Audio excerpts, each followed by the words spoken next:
Bismillahirrahmanirrahim. Ketua Yayasan Ma'atus Sholihah, dan yang saya banggakan seluruh pendidik dan tenaga kependidikan. Al-Islam yang khalidah wa tahiyatul Islam salam. Assalamualaikum warahmatullahi wabarakatuh. Semoga kedamaian, rahmat Allah dan berkahnya dicurahkan kepada Bapak Ibu semuanya. Alhamdulillahirabbil alamin wa bihi nasta'inu ala umuri dunya waddin. Asyhadu an la ilaha illallah wa asyhadu anna Muhammadar Rasulullah. Allahumma fashalli wa sallim wa barik ala sayyidina Muhammad sayyidil mursalin wa ala alihi wa sahbihi ajma'in, amma ba'du. Bapak dan ibu-ibu yang saya muliakan, antum yang paling ganteng sendiri ya. Guru apa? Guru prasejarah, masya Allah. Indahnya jadi orang paling ganteng. Pagi ini kita akan berdiskusi terkait tentang tema pendidikan, di mana pertama saya akan mendahului kita mengkaji terkait problematika atau challenge atau tantangan pendidikan di Indonesia, dan yang kedua materinya adalah terkait Islamic worldview, pandangan hidup Islam.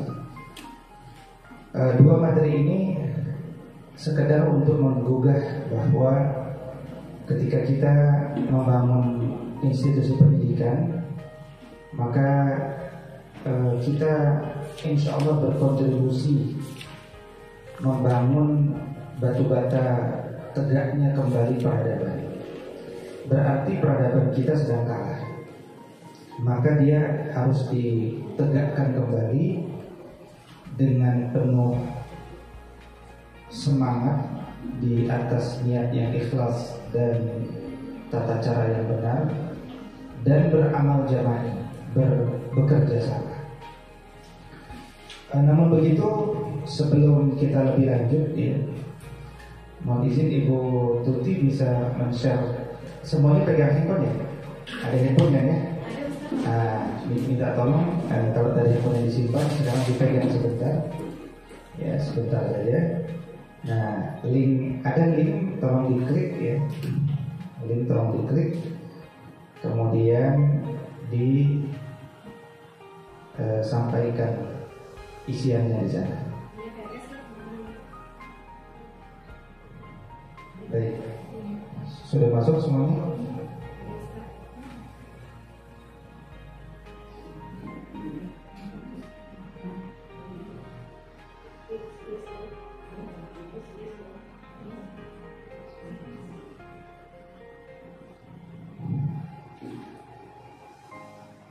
Sudah ya? Baik, kalau sudah, ada yang belum? Semua sudah. Masukkan email, masukkan nama lengkap dengan gelar jika ada. Kemudian amanah di Salwa, lama mengajar di Salwa, dan lama telah menjadi guru saja gitu ya. Guru, maksudnya guru SD atau guru TK atau guru RA.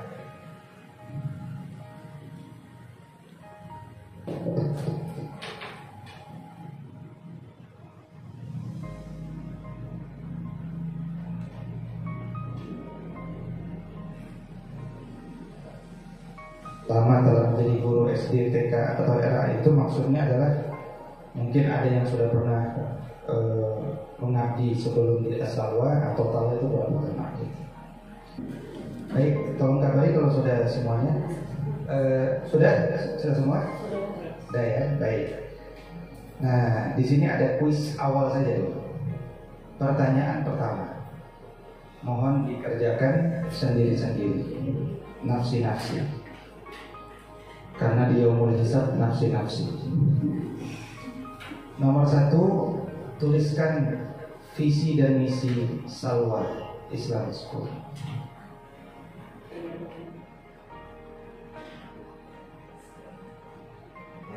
Hanya melihat ke handphonenya, tidak ke kiri dan ke kanan.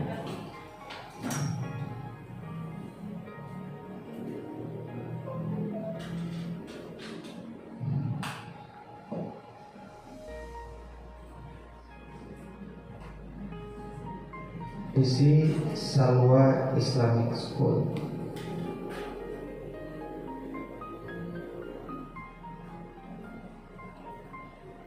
Baik, sudah? Sudah ya? Kalau belum bilang belum. Sudah?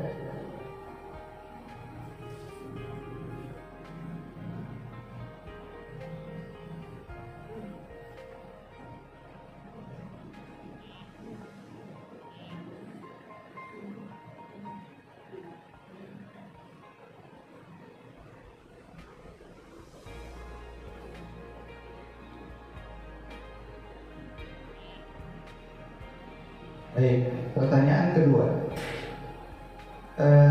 Waktunya 1 menit. Tuliskan hasil 1/2 ditambah 1/6. 1/2 ditambah 1/6 tambah 1/6. Kalau sama di kata sudah boleh ya. 1/2 ditambah 1/6. Mau hasil asli atau disederhanakan Kak? Hasilnya berapa? Kalau usah disederhanakan. Disederhanakan lebih bagus.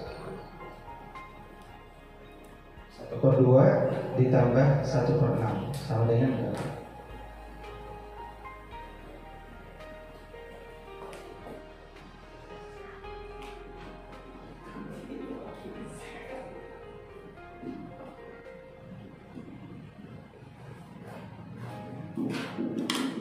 Baik. Oh, oke. Lanjut. Ya. Udah ya.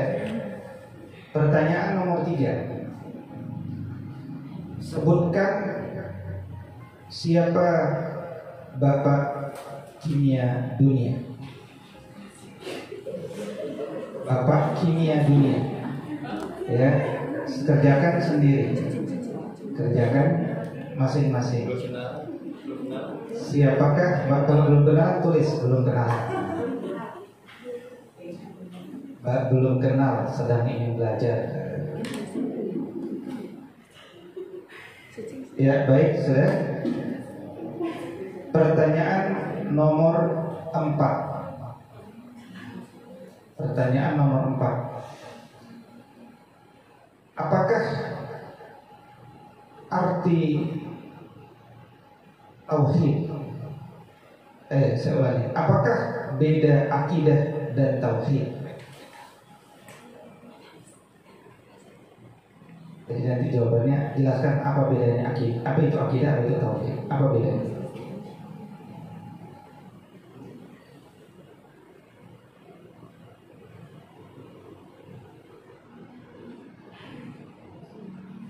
Baik, waktunya 30 detik lagi. Baik, silakan di submit. Saya sebutkan nama yang sudah submit. Siti Rohmah Nur Astuti.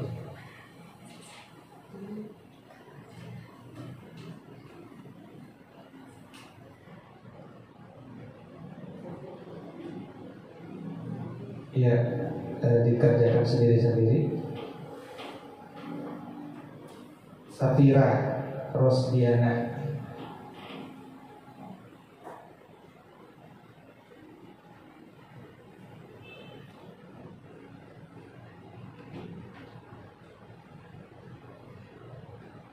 Tuti Amalia.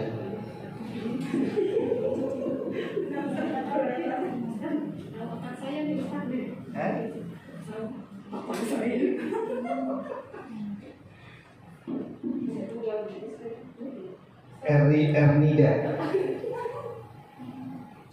Baik, waktu ini sudah habis ya. Saya tutup close roomnya.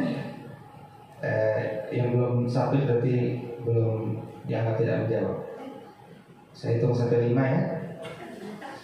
1, 2, 3,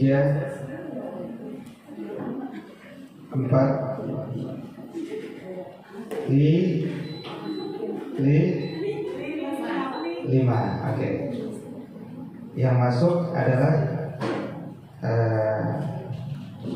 Vicky, Siti, Yeni, Dwi, Nita, Sutina, Siti Aminah, Tuti Rahmawati, Fahri Yasir, Maisarah, Debbie, Febrina, Ernida, Tuti, Safira, Rosdiana, Nur Astuti, dan Siti Rahmah. Jazakumullah khair.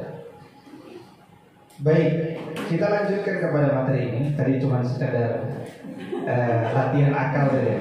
Handphonenya silahkan masukkan aja ke dalam laci. Jadi judulnya adalah Problematika Pendidikan di Indonesia. Menunjukkan bahwa sepertinya ada problem, ya. Problem, ya. Jadi sepertinya ada problem. Nah, benarkah ada problem atau apakah problemnya? Nah, ini yang penting bagi kita untuk mengetahui, ya. Yang pertama, Bapak Ibu semuanya, sepakat tidak bahwa hari ini umat Islam sedang mundur?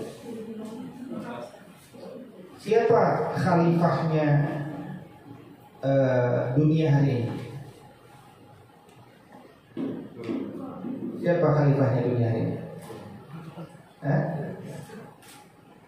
Khalifah itu artinya kan yang memimpin dunia, ya?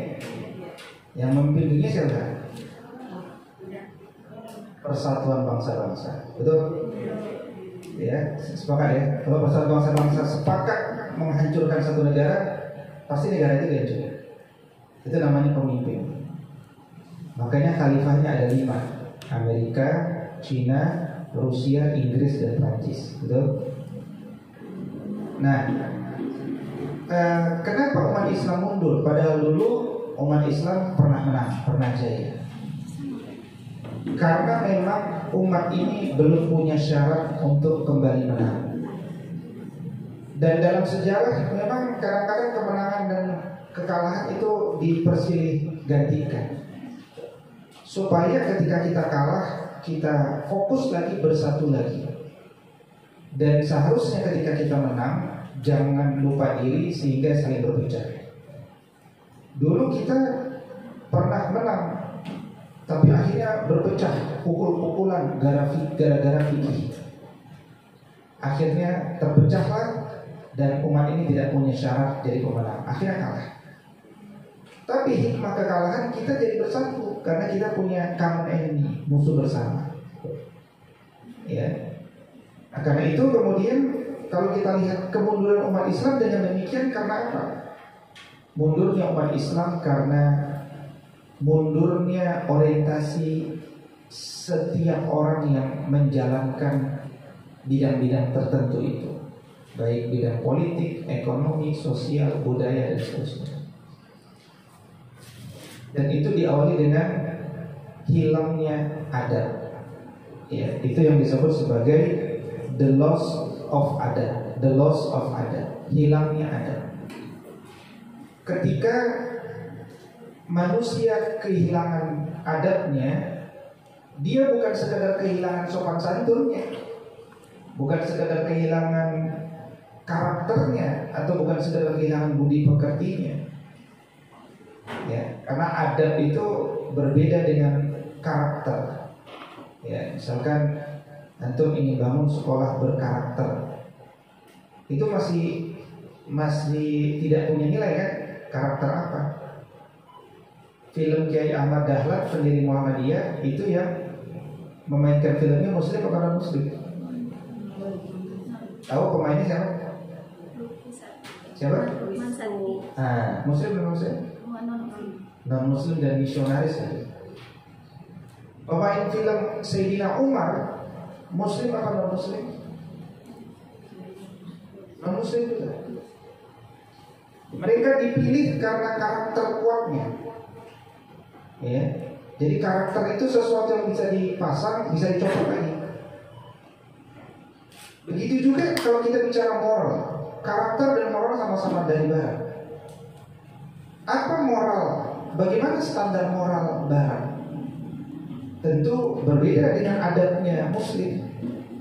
Bagi Barat, menghancurkan negara Baghdad hanya dengan tuduhan Saddam Hussein punya senjata pemusnah massal, itu moral bagi mereka. Setelah dihancurkan Baghdad, ternyata tidak ditemukan senjata pemusnah massal. Tapi ruginya bagi kita adalah kota bundar Baghdad yang pernah menjadi pernah menjadi ibu kota dari Abbasiyah hilang berpuing-puing. Negara itu pun akhirnya terpecah-pecah, pertempuran. Ya. Setelah menghancurkan Baghdad, Amerika membentuk ISIS, menghancurkan ibu kota Umayyah, Damaskus, Suriah. Hancur. Antum belum pernah ke sana, belum pernah melihat kuburan-kuburan para nabi, udah hancur duluan. Nah, itu morality Barat. Maka kita bicara sopan santun juga begitu. Apa sopan santun, standar sopan santun itu seperti apa? Kalau di Indonesia, di Jawa, orang tua dilewati orang mudanya akan bungkuk, betul? Itu namanya sopan santun di Jawa. Tapi kalau sopan santun di Arab, antum bungkuk, ya kan? Antum dimarahi sama orang Arab. Karena orang Arab tidak suka disembah. Ya. Orang Arab sukanya diapain? Orang Arab suka jenggotnya dipegang. Ya, ini jenggot, bukan jenggot kita, jenggot orang ya. Masya Allah ya. Itu bangga kan? Pecinya dibuka, dicium keningnya, ya. Syekh sekalipun kita cium keningnya, bangga. Itu namanya sopan santun di Arab. Tapi kalau di Indonesia jenggot orang antum yang pegang. Jangan, saya tidak menyarankan ya. Saya tidak menyarankan. Kalau belum kenal betul ya. Tapi kalau orang Arab antum nggak, kalau orang Arab antum nggak kenal juga nggak apa-apa. Nah, itu namanya sopan santun yang berbeda-beda. Bagi umat Islam tidak sopan dan tidak santun untuk bicara keras kepada orang tua. Tapi di daerah saya di Sumatera Utara, ya, di pegunungannya, anak-anak bicaranya keras sama ibu-ibu. Karena kebiasaan manggil dari sawah ke gunung, teriak-teriak. Makanya kalau di Sumatera orangnya teriak-teriak. Ya, itu sopan santun yang berbeda lagi. Jadi sopan santun, budi pekerti apalagi, ya. Budi pekerti, karakter moral ini belum memiliki nilai sebenarnya. Tapi kalau antum bilang adab, itu udah ada makna yang lengkap di balik kata itu. Ya, dan kata adab ini tidak bisa ditemukan dimanapun kecuali dari as-sunnah, hadis Nabi SAW. Inilah kecerdasan para ulama yang soleh-soleh yang telah mengantarkan bangsa Indonesia ke depan pintu gerbang kemerdekaan negara kesatuan Republik Indonesia. Jadi diantarkan, ditinggalkan kunci-kunci kosakata. Ya, ulama tidak mengatakan kemanusiaan yang berkarakter dan berkarakter dan bermoral, kira-kira gitu kan? Enggak. Jadi ulama mengatakan kemanusiaan yang adil dan beradab. Itu luar biasa. Makanya kata Tuhan yang Maha Esa, adil, adab, rakyat, ya, musyawarah, hikmah, wakil, itu kata-kata pilihan. Di antara 2.750 kosakata bahasa Arab yang sudah dimasukkan ke dalam bahasa Melayu. Makanya antum harus rawat bahasa Melayu itu, karena ulama dulu sudah berijtihad memilih bahasa Melayu, bukan bahasa Aceh. Meskipun kerajaan Aceh itu besar, tapi sarjana-sarjana kerajaan Aceh ketika membuat karya-karya tulis, mereka nggak pakai bahasa Aceh, tetap pakainya bahasa Melayu, itu orang Aceh. Karena bimbingan ulama. Kenapa tidak bahasa Jawa? Karena Jawa itu sudah dikuasai bahasanya oleh Katolik di masa Belanda. Dan waktu itu pendidik yang sangat terkenal adalah Van Lith di Munthilan. Van Lith ini mengatakan, jangan kalian belajar bahasa orang-orang kafir, belajarlah bahasa Belanda dan Jawa. Jadi selain Katolik itu kafir. Ya, makanya Van Lith ini punya kurikulum pendidikan luar biasa. Siapapun Muslim yang belajar dengan beliau, insya Allah jadi murtad. Bukan insya Allah ya, faktanya jadi murtad. Ya. Dan di antara uskup pribumi pertama di Indonesia adalah uskup siapa? Siapa namanya? Suprayogi apa? Ya, pasti ingat saya. Ini murid yang Fadli, tapi cucunya Kiai Yogi di Jogja. Cucunya Kiai Yogi di Jogja belajar sama Fadli, murtad, jadi uskup. Nah, itulah hebatnya Katolik itu dengan kurikulumnya. Makanya 8 dari 10 sekolah terbaik di Indonesia adalah sekolah Katolik. Al-Azhar lewat, Lex School lewat. Ya. Nah, ini mengenal kompetitor, maka kita akan punya semangat.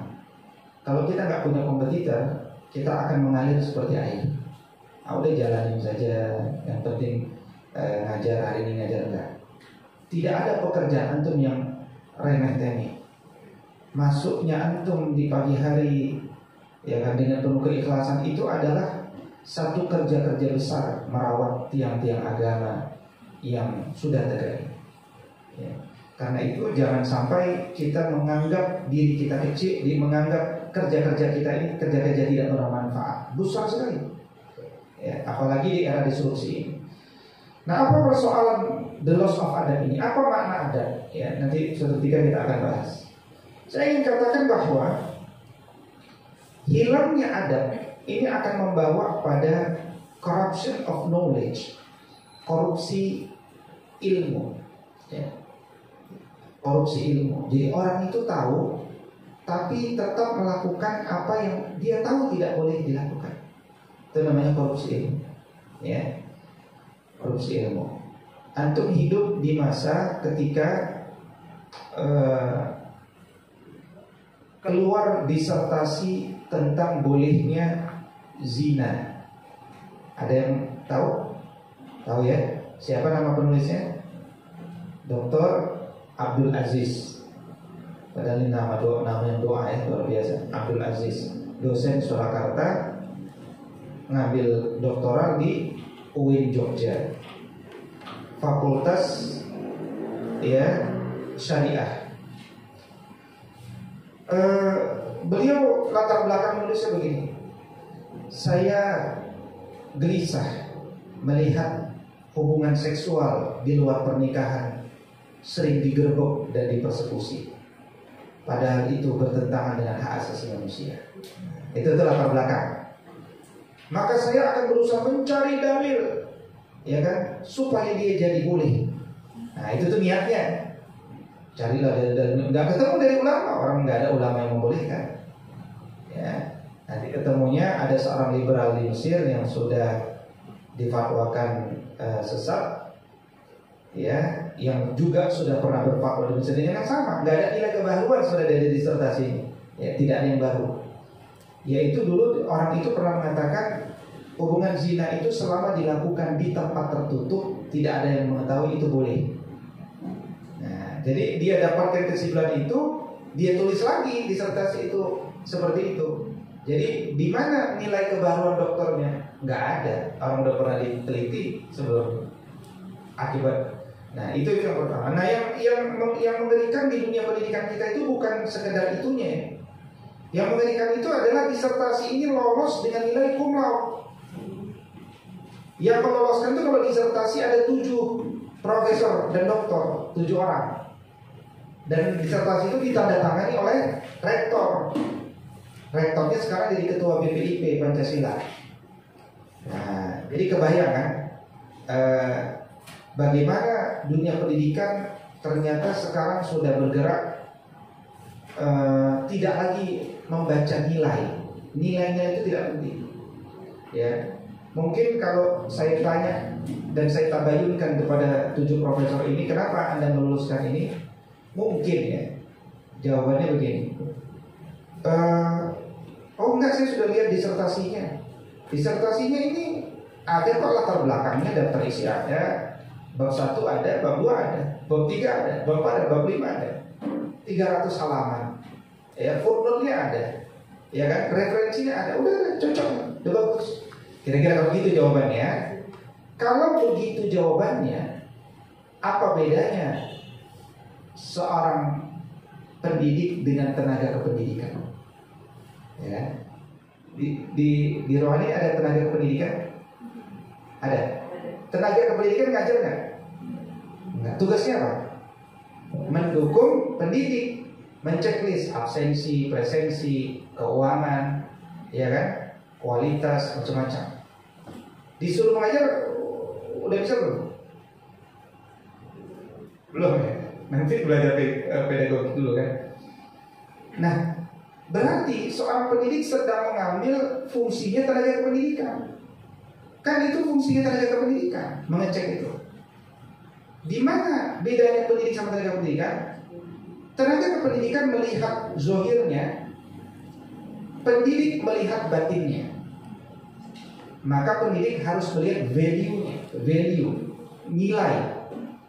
Maka kalau kita menjalankan sekolah seperti ini, tenaga kependidikan melihat kepantasan murid, ya kan, dari berbagai sisi, ya. Sementara guru melihat target-target pencapaian batinnya, ya. Maka guru jangan terjebak pada kerja-kerja administratif, karena kalau dia terjebak dengan kerja-kerja administratif, nanti mendidiknya menjadi sisa waktu.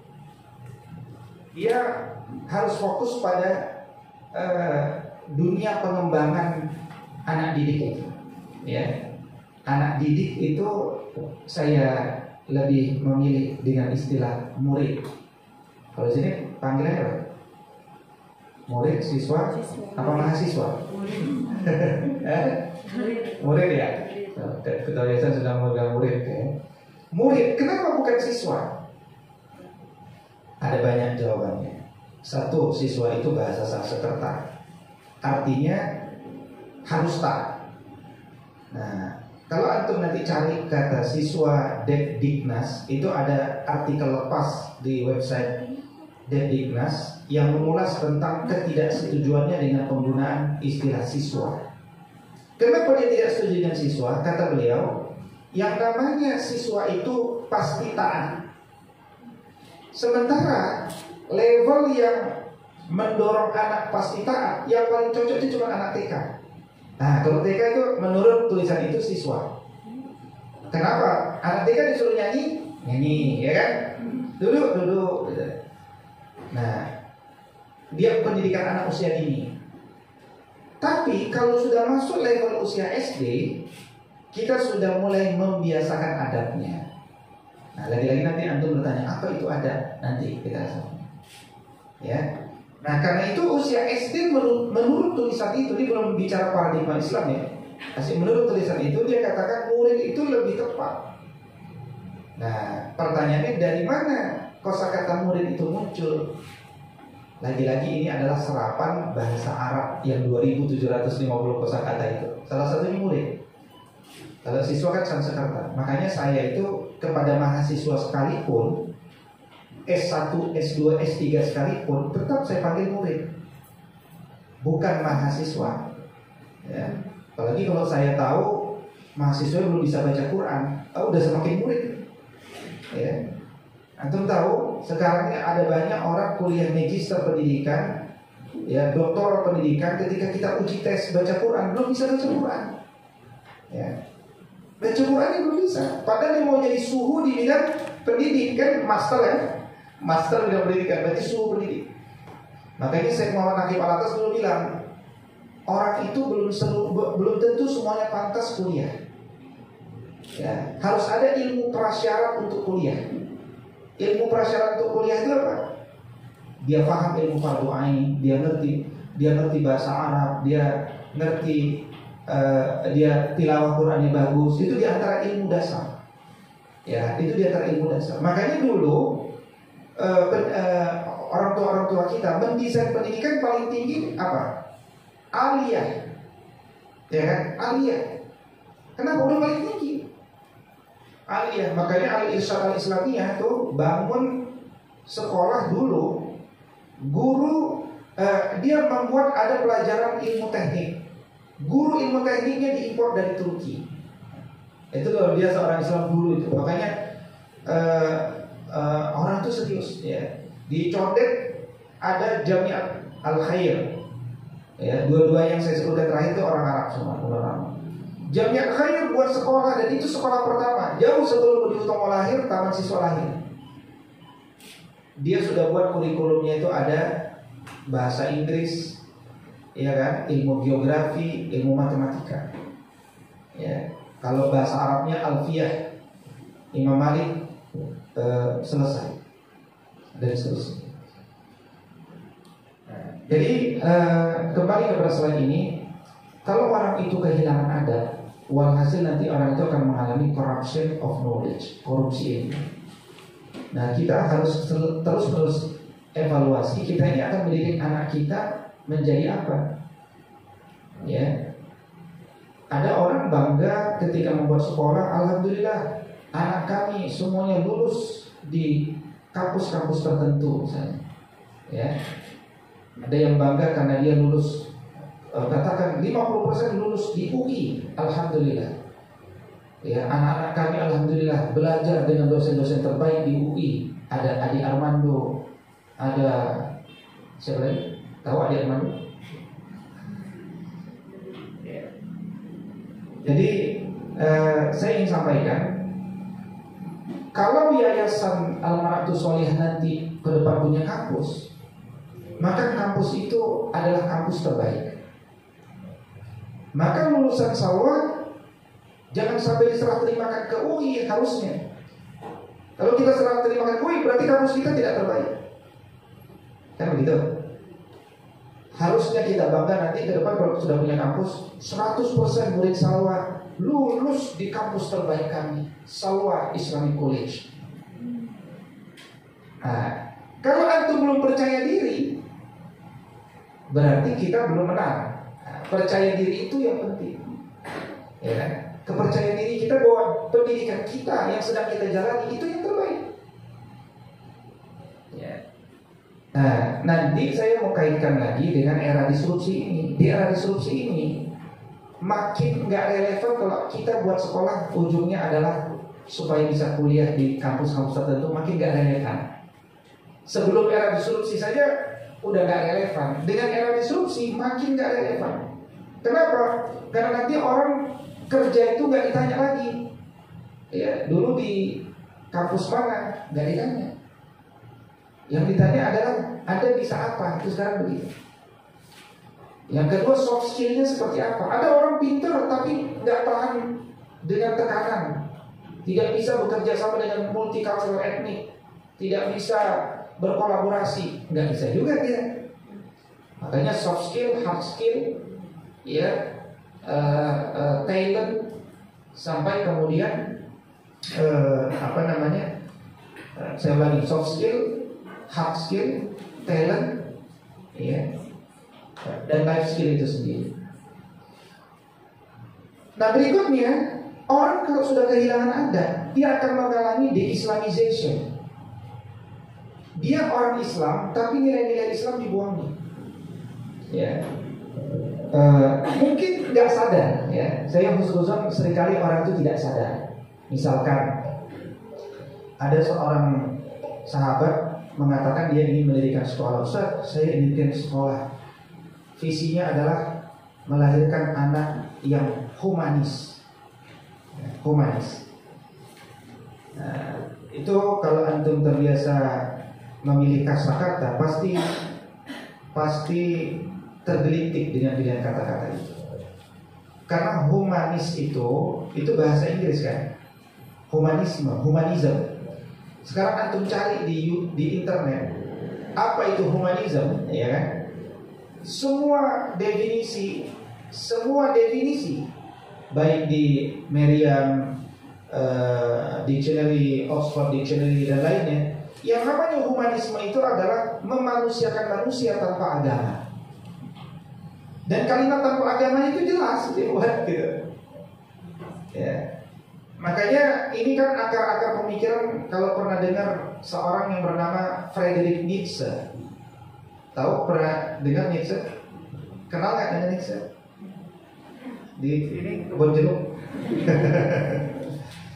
Friedrich Nietzsche ini orang yang mengatakan bahwa God dead, ya. God died. Tuhan sudah mati. Artinya kalau manusia itu ingin maju, berkembang, paripurna, maka dia harus meninggalkan ketakutannya pada apapun dan siapapun kecuali kepada meninggalkan ketakutannya kepada apapun dan siapapun. Nah, maka manusia yang sudah hilang ketakutan dengan apapun dan siapapun itu, dia layak disebut sebagai manusia paripurna, yang istilahnya Nietzsche adalah Superman. Ada yang pernah nonton film Superman? Kalau ibu mah pernah ya? Iya. Anda pernah? Berarti kita satu generasi. Jadi kalau orang milenial nggak kenal harusnya Superman. Nah, nonton film Superman aja ternyata nggak bebas nilai itu. Superman itu adalah 2 judul bukunya Friedrich Nietzsche. Makanya kalau nonton Superman nggak bisa mati kan? Paling lemas aja kena kripton. Sejam, 2 jam, 4 jam, 6 jam, nggak mati juga di film terakhir kan? Cuma lemah, nanti tiba-tiba nanti kuat lagi. Nah itu ada filosofis seperti itu. Ya. Jadi kadang-kadang tanpa sadar kita bicara humanis tanpa mengerti apa maknanya. Apalagi kalau ditambahin kami ingin mencetak Muslim yang humanis dan pluralis, makin rumit lagi. Ya, makin rumit. Ya, kalau kantor bilang plural, jamak itu benar. Jamak plural ya, ragam kan. Tapi kalau udah pluralis, ini adalah orang yang mengidap isme pluralism. Pluralism di Barat berkembang dengan religion pluralism, pluralisme agama. Yang singkat cerita adalah bahwa kebenaran ada pada semua agama. Ya. Sekarang saya tanya, Islam adalah agama menurut saya, ya, perhatikan kalimat saya. Menurut saya, Islam bukanlah agama yang paling benar. Saya ulangi, menurut saya, Islam bukanlah agama yang paling benar. Paham kalimatnya? Saya ulangi lagi. Islam bukanlah agama yang paling benar. Itu menurut saya. Pertanyaan saya kepada Bapak Ibu, kepada Bapak dan Ibu-ibu, siapa yang setuju dengan kalimat saya? Angkat tangannya. Gak ada. Pertanyaan kedua, siapa yang tidak setuju dengan kalimat saya? Angkat tangannya. Bukan begini ya. Kalau disebut angkat tangan, kalau antum nyuruh murid angkat tangan kan nggak begini, begini kok. Apalagi begini ya. Jadi, oke, saya ulangi ya. Karena pilihan tuh antara setuju sama tidak setuju. Kan nggak ada yang diam. Kalau diam sih tanda setuju, ya kan? Kalau diam tanda setuju.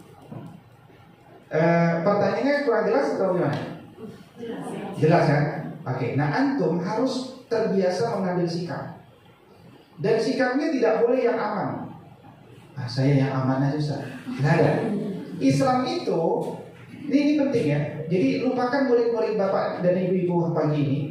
Kita kan pengen menghadirkan murid yang seperti kita, Bapak Ibu. Seperti kita. Jadi murid itu seperti kita, copy paste kita. Ya, secara fisik dia ngikut kita, secara tampilan, secara baju, ya, secara tata kata, tapi dalam kebiasaan berpikir pun ikut kita. Dalam sifat-sifatnya pun ikut kita. Maka sekolah itu penting memfokuskan pada gurunya, karena nanti copy paste dari gurunya. Gitu, copy paste dari gurunya. Nah tentu jangan sampai kita punya murid adalah murid yang ragu-ragu, tidak. Ya, karena Islam mengatakan janganlah Islam mengatakan fala takunanna minal mubtadi. Janganlah kalian menjadi orang yang ragu. Ya, ini mumpung masih pagi ya. Masih pagi saya ajak bicara yang berat-berat sedikit supaya kepalanya berasap. Ya, jarang-jarang kan kepalanya berasap kan. Kalau kita sering berasap kepala kita, insya Allah jauh dari kepikunan, karena dia sehat, mendidih terus. Yang berbahaya itu kalau bertanduk. Kalau berasap itu sehat. Ya. Oke, saya ulangi pertanyaannya. Menurut saya, Islam bukanlah agama yang paling benar. Menurut saya, Islam bukanlah agama yang paling benar.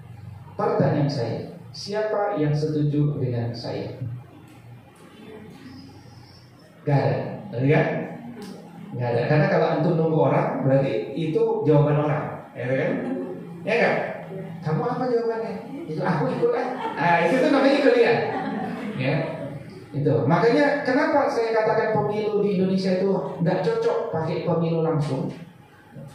Bayangkan ada orang di tengah Papua disuruh milih siapa presiden kita. Ya, ada orang pekerja hutan di tengah hutan Papua disuruh milih siapa presiden kita. Baca beritanya nggak pernah, ya nggak? Internet aja nggak perlu masuk. Apa yang dia lakukan nanti? Dia tanya Pak RT, Pak pilih siapa? Pilih ini aja. Baik Pak, coblos. Berarti pilihannya apa pilihan Pak RT? Pak RT. Kalau begitu kenapa harus pilihan langsung? Habis dana besar-besar, ya kan? Nah, maka ya, Islam itu punya konsep ahlul halli wal aqdi. Ya, yang kira-kira orang-orang yang layak saja lah yang memutuskan masalah itu. Ya, jangan sampai profesor sama preman suaranya sama-sama satu kartu suara. Itu sangat tidak adil, zolim loh guys, zolim. Ya. Oke, itu yang tidak setuju. Yang setuju berarti tidak ada. Nah, ini harusnya semuanya antum angkat tangan, ya kan? Harusnya. Nah, sekarang kita buktikan. Pertanyaannya, siapa yang tidak setuju dengan saya? Langsung gini, jangan gini kan? Saya fokusnya di saya saja gini. Antum setuju kan? Tidak setuju? Setuju? Tidak setuju? Setuju dengan saya? Oh, tidak setuju. Ibu? Tidak setuju. Nyambung gak bu pagi ini? Oke, kembali ke antumnya. Kita harus biasa bu. Ini yang namanya dunia pendidikan. Udah lewat masanya kita mengajarkan sesuatu 1, 2, 3 itu murid tidur. Ke depan dunia pendidikan itu adalah kita fasilitator, tapi bukan fasilitator ala barat ya. Fasilitator ala barat itu kita memfasilitasi saja. Fasilitator ala barat itu mirip seperti moderator. Moderator kan cuma menyimpulkan orang, dia nggak memberikan nilai kan. Kalau guru, fasilitator yang Islam itu adalah dia memfasilitasi orang bicara sampai pada yang dia tuju gitu loh. Paham maksudnya? Nah itu harus dengan dialog begini. Ini salah satu tantangan pendidikan di Indonesia adalah bahwa saya sudah ketemu dengan banyak sekali output pendidikan kita yang mereka tidak bisa menulis ulang, menarasikan ulang apa yang disampaikan. Dia nggak paham. Ya. Nah makanya antum sejak SD ini harus dibiasakan anak-anak SD itu menyampaikan gagasannya, pendapatnya, ya, public speakingnya, speechnya, biasakan. Karena nanti mereka nggak terbiasa untuk menyampaikan idenya, pendapatnya, menyimpulkan, nggak terbiasa. Ya. Jangankan mahasiswa S1, jangan anak SD. Tadi malam saja saya ngajar online S2 Ibnu Khaldun Bogor itu pendidikan. Ya. Saya di Majalengka online gitu kan dari jam 4 sampai jam 8. setelah jam 8 saya sampaikan dari kuliah 4 jam kita, ya kan? Nah ini juga nanti jadi tugas antum nih. Nah nanti tugas antum ya. Jadi tugas antum ini nanti adalah, nah ini sengaja tidak di akhir, kalau masih guru SD nggak di akhir ya. Di awal saya kata. Nanti tugas antum adalah ya cari 10 inspirasi, ide atau gagasan yang menurut antum menarik, ya, yang menurut antum menarik, atau menurut antum penting, atau menurut antum ini baru pertama kali antum ketahui. 10 saja, 10 quote, kira gitu ya. 10 quote, jangan 10 paragraf ya. 10 quote. Nah, quote itu dituliskan dalam bentuk meme. Apa istilahnya meme? Poster digital. Berarti ada 10 poster ya. 10 poster itu diupload ke satu postingan Instagram. Kemudian tautkan ke saya, Supraha. Linknya berikan ke Bu Tuti. Nah, Bu Tuti nanti tolong urut dari nomor 1 sampai ke mana Bu Tuti? Dari nomor 1 ke bawah. Yang paling cepat berarti dia paling atas. Ringkasannya rekapnya kasih ke saya. Nah, itu mahasiswa S2 saya kasih tugas begitu aja pusing. Aduh, apa ya? Gimana ya? Buat ini. Nah, itu saya dengerin diskusi mereka kan. Karena begitu saya keluar, saya nggak benar-benar keluar, saya dengerin diskusi mereka gitu. Nah, itu menunjukkan bahwa memang kita harus segera berbenah, bertawun ala birri wa taqwa, bekerja sama saling menguatkan. Karena kalau kita saja tidak bisa menangkap pesan-pesan, nanti murid-murid kita akan bisa seperti itu. Ya. Mirip misalkan kalau antum dengerin ceramah kan, senang dengan ceramah, pas pulang gimana tadi penceramahnya? Wah lucu banget, ya kan? Bagus banget, oh gitu.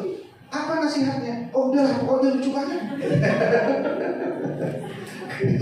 Jadi yang didapat lucunya. Jadi dia sedang mendapatkan tontonan, bukan tuntunan kan gitu. Ya, gitu. Ya, atau seorang yang calon-calon presiden ya, kadang-kadang dia membuat narasi-narasi gagasan yang besar. Ya, itu orang terpukau, diam semua kan terdiam. Ketika ditanya apa tadi dapat apa? Wah luar biasa, pemimpin saya luar biasa. Apa kata dia? Visinya mantap sekali. Apa katanya? Satu kalimat aja. Aduh saya tahu, tapi saya nggak bisa mengatakannya. Nah itu tuh persoalan kita. Saya udah ketemu dengan banyak orang begitu. Ya, saya udah ketemu dengan banyak orang. Nah gini, tanggung jawab kita dimulai dari SD.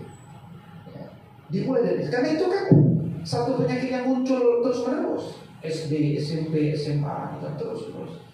Nah makanya saya itu di rumah membiasakan begini ya, kalau ada halaqah Quran dengan anak-anak itu, anak-anak membacakan ayatnya, membacakan terjemahnya gitu kan per rubu.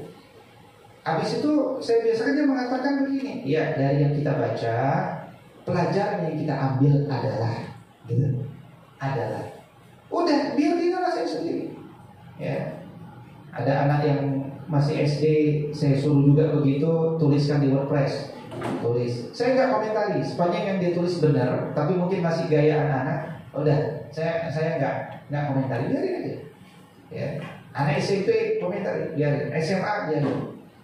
Hanya untuk melatih bahwa dia terbiasa merekam yang baik-baik. Karena kita ini di sekolah itu sebenarnya mengajarkan agama. Ya, kita ini di sekolah mengajarkan agama. Apa itu agama? Bimbingan untuk berpikir. Itu agama. Ya.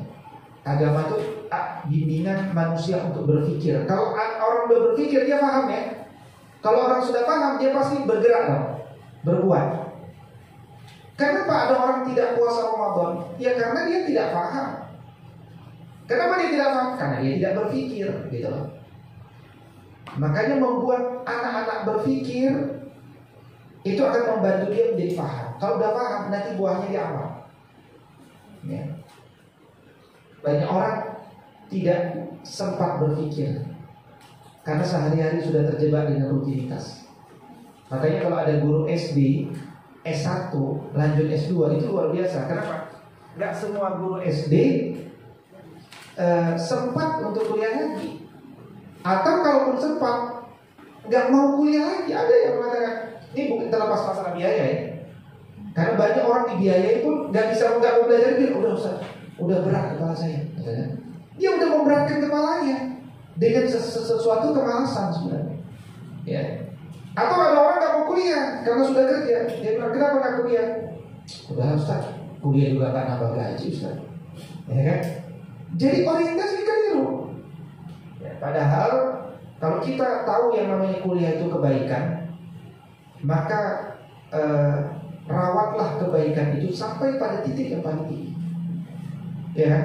Kalau antum udah S1, siapa yang sudah S1? Angkat. Oh semuanya. Maka ambillah S2. Siapa yang sudah S2? Satu S2, 2, 3 ya. Ambillah S3. Siapa sudah S3? Antum sudah S3? Lagi ngambil di mana? Di UI. Jurusan ini sama hukum. Hukum, luar biasa. Hukum UI. Iya. Diajar sama Dr. Heru Susetio? Enggak. Enggak. Tompo Santoso? Iya. Diajarin Tompo Santoso. Fitra Arse? Enggak, itu nanti kan. Nanti akan diajarin. Heru Susetio akan diajarin. Iya. Nah, itu tiga nama yang lumayan bisa, yang bisa dipercaya, bukan yang bisa dipercaya. Khususnya yang Fitra Arse dan Heru Susetio. Kalau Tompo Santoso ada bukunya, Membumikan Syariat Islam. Ya. Nah kalau sudah S3, ambil lagi S-teler kalau ada, ya kan? Setinggi-tingginya. Jangan mau kalah sama Samsung. Samsung saja sudah S21 Plus Ultra ya terakhir. Ya, antum masih S1. Ya, jangan kalah. Ya. Jadi rawat kebaikan. Ustaz masa jadi guru SD harus dokter? Justru mendidik anak SD harus dokter. Ya, nanti guru-guru asal ini siapa gurunya? Dokter semuanya. Oh itu luar biasa sekolah. Belum ada tuh sekolah SD yang gurunya dokter semua. Belum ada. Antum didik anak itu harus dokter. Sebenarnya makanya kita di Gunung Khaldun bangun sedang menginisiasi S2, S3 program keluarga sakinah. Tapi susah cari rumpunnya di Indonesia. Apa rumpunnya? Tidak ada. Kenapa? Karena mendidik anak itu butuh keseriusan, butuh ilmu. Biasanya orang kalau kuliah dipaksa belajar lagi gitu kan. Kadang-kadang anak kita dibesarkan sama asisten rumah tangga, ya kan, asisten rumah tangga.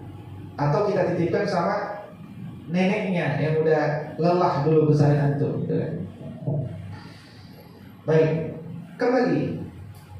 Kalau orang itu kehilangan adab, maka persoalan berikutnya adalah confusion.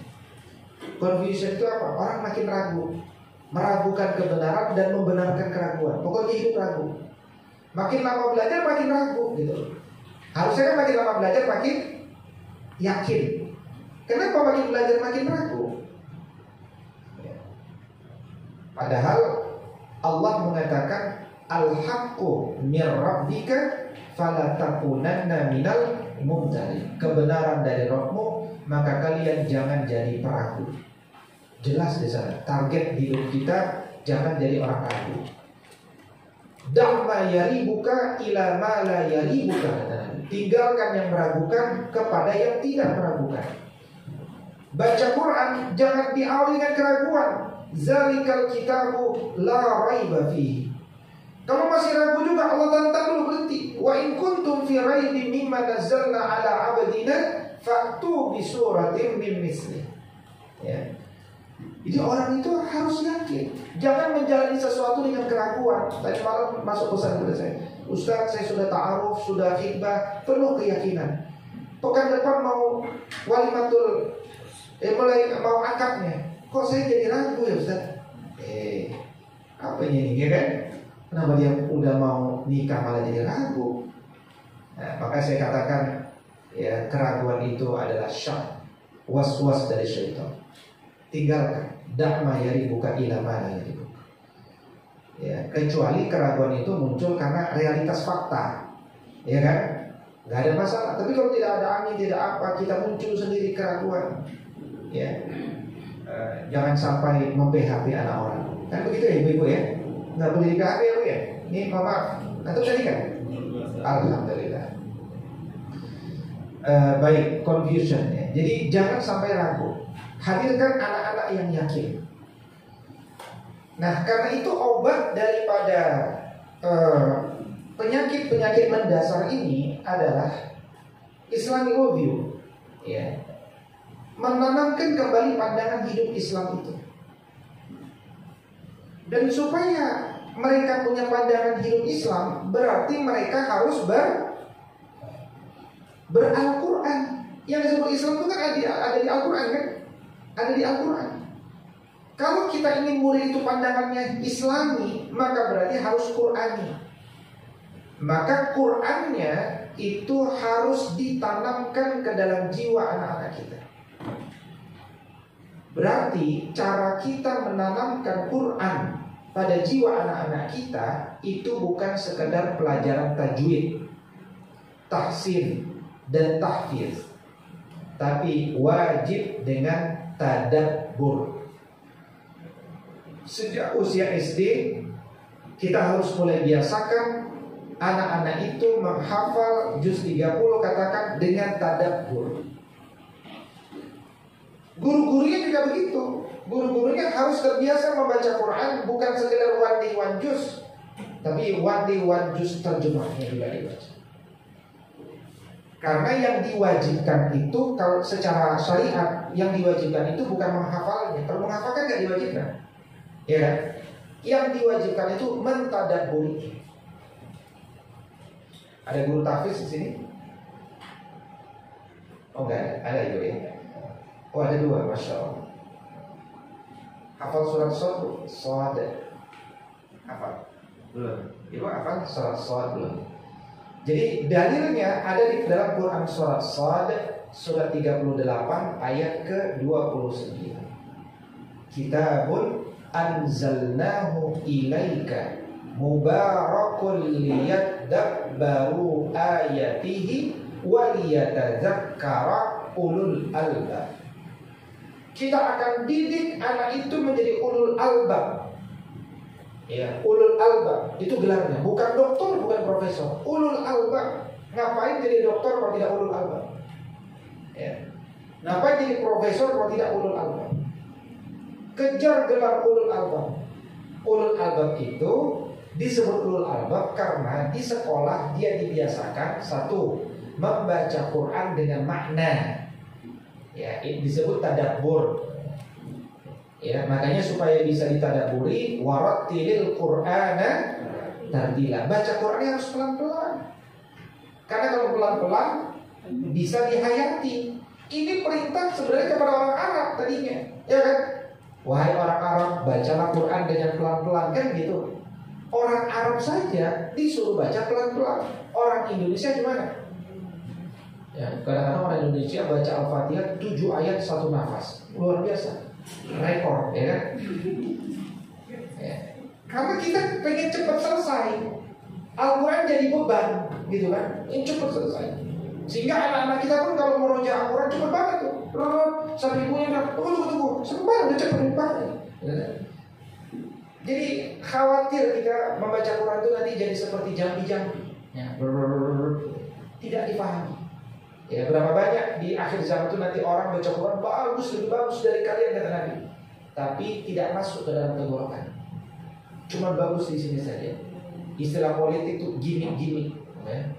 Bagus di sini. Plus lagi udah gimmick, niatnya salah. Ya kan? Ibu, kenapa anaknya ingin dijadikan penghafal Quran? Ya Ustaz, lumayan. Kalau hafal Quran nanti dia bisa S1 beasiswa gratis, Ustaz, di Unpad. Ya kan? Bantu-bantu ibunya. Jadi niatnya salah. menghafal Quran supaya dapat beasiswa S1 U4 gratis. Keliru. Ya, terlalu rendahnya. Nah, karena itu yang disebut sebagai kuatkan kembali adab kita itu. Ya. Nah, yang kedua, perbaiki metodologi kita dalam studi Islam ini. Ya, tidak akan muncul ya murid-murid yang berkarakter Islami, bermorality Islami, bersopan santun dengan Islami, berbudi pekerti dengan Islami. Kalau dia tidak faham kandungan Al-Quran. Karena kita bukan orang Arab. Dan karena itu mata pelajaran bahasa Arab itu sebaiknya sudah mulai dibiasakan sedini mungkin. Kalau kita ingin sekolah kita menjadi sekolah solutif dari persoalan yang ada hari ini. Ya, karena nanti dampaknya saya sudah menemukan di dunia dakwah itu orang umur 40-50 tahun pada hijrah. Padahal itu mereka di puncak-puncak karir kesuksesan mereka pada hijrah. Berarti selama ini mereka dididik tapi jauh dari agama. Ya, makanya saya katakan agama itu ilmu agama itu ilmu tentang bagaimana kita hidup di dunia ini. Jadi tidak ada dikotomi antara ilmu agama dengan dunia. Anak-anak, hari ini kita belajar ilmu agama ya. Besok kita belajar ilmu dunia ya. Gak ada. Nanti ilmu agama dipandang bukan ilmu dunia akan dianggap tidak perlu beragama. Dikotomi. Dan jangan juga para guru mengatakan anak-anak seimbangkanlah dunia dengan akhiratmu. Itu persoalan juga. Karena tidak ada dunia dengan akhirat harus seimbang, tidak ada dalilnya. Ya, tidak ada dalilnya. Tapi kan ada Ustaz. Wabtaghi fima atakallahu darul akhirah wa la tansa nasibaka minad dunya. Dan jangan lupakan duniamu. Kejarlah sungguh-sungguh akhiratmu. Nah, itu terjemahnya. Kita memahami Quran tidak cukup dengan terjemah. Ya. Kalau cukup dengan terjemah nanti berbahaya. Misalkan Allah istiwa 'alal 'arsy. Allah bersemayam di 'arsy. Bersemayam itu apa ya? Jenazah disemayamkan di rumah duka. Nah, kira-kira gitu kan. Oh, disemayam. Berarti bertempat. Keliru lagi nanti akibat itu. Ya, Tuhan tidak bertempat dan tidak berarah dan tidak dibatasi dengan arah mata angin. Siapa yang mengatakan itu? Al-Imam Abu Ja'far At-Tahawi, ulama salafus saleh yang menulis kitab Aqidah Tahawi. Ya. Karena kalau berarah misalkan antum di mana? Di depan saya. Maka berarah.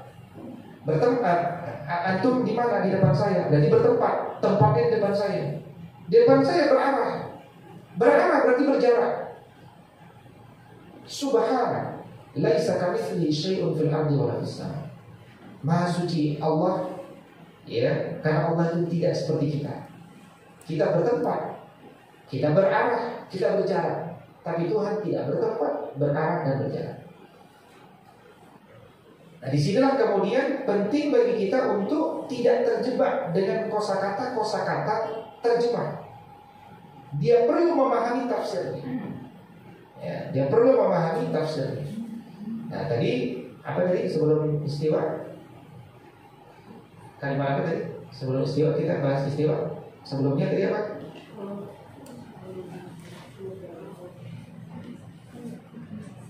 Banyak saksi, saksinya banyak. Apa tadi sebelum? Ulul albab. Nah, ulul albab. Ini tolong catatan itu kalau yang berhenti karena saya lompat, ingatkan lagi nih, balik lagi sedikit sudah ya. Ulul albab. Kapan disebut ulul albab? Bagaimana marah-marahi gelar ulul albab? Itu kan nggak boleh gini-gini. Kami akan mencetak generasi ulul albab.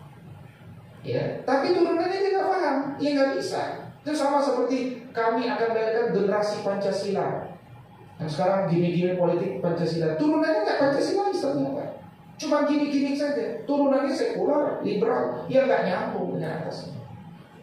Nah, dunia pendidikan itu, kenapa tadi pertanyaan saya, apa visi misi sekolah? Ya, itu penting. Apa visi misi sekolah? Karena kalau guru lupa visi misinya, nanti semuanya berjalan dengan keinginannya. Maka visi misi yang telah ditetapkan yayasan itu pegang teguh, hafal mati. Karena kalau kita mengerjakan apapun, fokusnya nanti ke visi misi. Gitu. Sama seperti kita nulis tesis ya, nulis skripsi. Judul itu kalau bisa ditempel di sini nih, judul. Ya kan? Supaya kita nulis itu selalu melihat judul. Judul saya apa ya? Karena orang nulis pengennya ngomong yang lain-lain nanti. Ya kan? Nulis yang lain-lain, judulnya nggak ditulis, turunannya. Tulisan yang lain udah tebal. Udah 100 halaman Ustaz. Banyak itu mahasiswa. Udah 100 halaman Ustaz, udah cukup nih. Tapi ininya belum dikaji saya bilang. Jadi gimana Ustaz? Buang itu puluhan halaman. Ya, kenapa dibuang? Karena memang batasannya nih nggak boleh lebih dari antara 100 sampai 125 halaman. Ya, tesis itu nggak perlu 300 halaman. Ya. Nanti kalau dia buat buku silakan. Ya. Tulis yang penting-pentingnya saja. Ya. Nah, apa yang disebut ulul albab? Orang lain boleh berteori, tapi Al-Quran ini kalimat Al-Quran. Nah ternyata supaya bisa menjadi generasi ulul albab yang cerdas itu, pikirannya harus diangkat, pikirannya harus dikuatkan. Untuk apa? Untuk melakukan dua perkara. Perkara pertama, membaca ayat-ayat qauliyah, ya kan? Itulah Quran itu. Bacanya gimana caranya? Dengan tadabbur. Metodologinya gimana? Pelan-pelan, perlahan-lahan. Nah, itu semuanya bukan karangan kita, memang udah ada dalam Quran. Nah, itu yang disebut metodologi Qurani. Ya, kita ingin membuat pendidikan Islam. Ya, pendidikan Islam itu pendidikan Quran. Pendidikan Quran itu bukan sekedar ngajarin tajwid sekali lagi, tapi mengajarkan metode. Makanya sekali lagi penting sini memperbaiki metodologi studi Islam. Yang mahal dari dunia pendidikan itu menanamkan cara berpikir. Makanya kalau anak-anak SD banyak bertanya sama antum, atau anak-anak di rumah banyak bertanya sama antum, jangan diremehkan pertanyaan itu. Tidak ada pertanyaan yang bodoh. Ya. Begitu antum remehkan pertanyaan itu, nggak terjawab, mungkin dia nggak nanya lagi, tapi nanti jadi penyakit bagi anak ke depan, karena masih nempel nggak kejawab. Maka selalulah berusaha menjawab. Kalau nggak bisa jawab, tulis catatannya. Mohon maaf nak, ustazah belum bisa jawab. Ustazah diskusi dulu ya dengan teman-teman ustazah. Tulis. Kalau salah jawab, sampaikan lagi. Mohon maaf, kemarin ustazah menjawab pertanyaan anda begini, jawabannya keliru. Ustazah revisi hari ini, yang benar setelah ustazah belajar lagi, yang benar begini. Itu saja udah jadi pelajaran berjalan. Iya kan? Oh ternyata kalau aku salah, aku harus minta maaf, aku harus merevisi sesegera mungkin. Aku begitu itulah dunia pendidikan. Jadi antum jangan terjebak kalau dunia pendidikan itu, wah materinya ada segini Ustaz, kayaknya harus tersampaikan semua. Mungkin antum tersampaikan, tapi untuk apa kalau nggak dipahami oleh murid? Kan begitu. Meskipun target terbaik adalah tersampaikan dan terpahami semua, cakap. Tapi kalau disuruh memilih antara tersampaikan semua dengan terpahami sebagian, yang mana yang lebih penting? Terpahami itu lebih penting meskipun hanya sebagian, gitu. Karena pendidikan kita bukan gimmick-gimmick, gitu kan? Bukan pendidikan yang bukan-bukan. Mungkin kemampuan metodologi kita hanya bisa menyampaikan setengah, tapi kalau itu sudah terpahami dengan bagus, cukup bagus. Ya. Jadi cara kita mengukur kesuksesan kita adalah terpahamkannya ilmu itu pada jiwa, bukan tersampaikannya. Kan banyak orang bilang, saya udah nyampaikan kok Ustaz. Salahnya dia, saya udah nyampaikan kok, gitu loh. Bukan. Dakwah itu bukan menyampaikan. Dakwah sama pendidikan itu mirip-mirip ya, 11-12. Ya, dakwah pendidikan ya sama.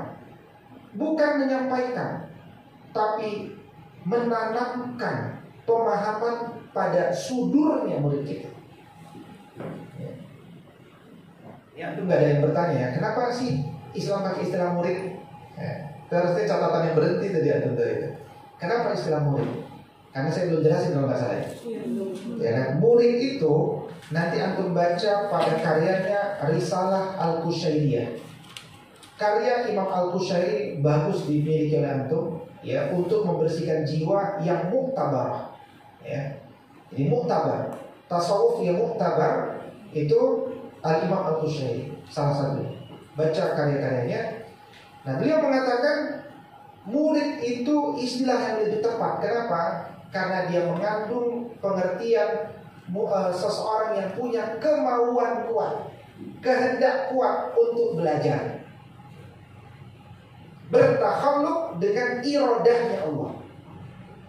Nah, ini bicara takhalluk, bicara Allah yang maha berhutang ad-dayan. Itu nanti diulang-ulang di muqaddimah kitab yang bagus sekali antum juga miliki, yaitu kitab, siapa yang sudah punya, judulnya Syajaratul Ma'arif. Ada yang punya? Syajaratul Ma'arif. Ini kitab bagus. Menuju ketinggian ihsan, mendidik murid menjadi anak yang berakhlak tinggi. Nah, ini kitab ini fokus. Hadis-hadisnya mayoritas sahih. Ya. Ditulis oleh Sultanul Ulama, ditulis oleh pemimpinnya ulama. Siapa itu? Kalau digelar Sultanul Ulama, Al-Imam Al-Izz bin Abdissalam. Al-Izz bin Abdissalam. Oke. Keputus di ulul albab. Bagaimana cara ulul albab itu teraih? Satu, caranya apa tadi? Membiasakan anak untuk membaca ayat-ayat kauniyah, ayat-ayat kauniyah, dan dia memahami, ya, menghayati, menikmati. Itu penting. Ya, kalau ini karena banyak ibu-ibu, ya, contohnya harus banyak ibu-ibu juga. Dulu ulama Al-Quran pertama diantaranya adalah anaknya Abu Bakar, yaitu Asma binti Abu Bakar radhiyallahu taala. Itu ulama wanita pertama Quran. Asma ini masa mudanya mujahidah, ya, mujahidah, intel, macam-macam lah pekerjaan masih muda. Ekonominya juga udah diajarkan, ya. Makanya Abu Bakar itu luar biasa, ninggalin apa-apa buat keluarganya digajikan. Tapi keluarganya nggak mati kelaparan. Anak istri udah dididik dengan semangat mujahidah dulu. Udah besar jadi ulama Quran. Ketika Nabi sudah wafat, dia sudah sepuh, ada laki-laki ingin belajar. Ketika dia masuk ke ruangan pembelajaran itu, dia lihat gurunya sedang mengulang-ulang satu ayat Quran, ya. Tidak disebutkan ayat apa.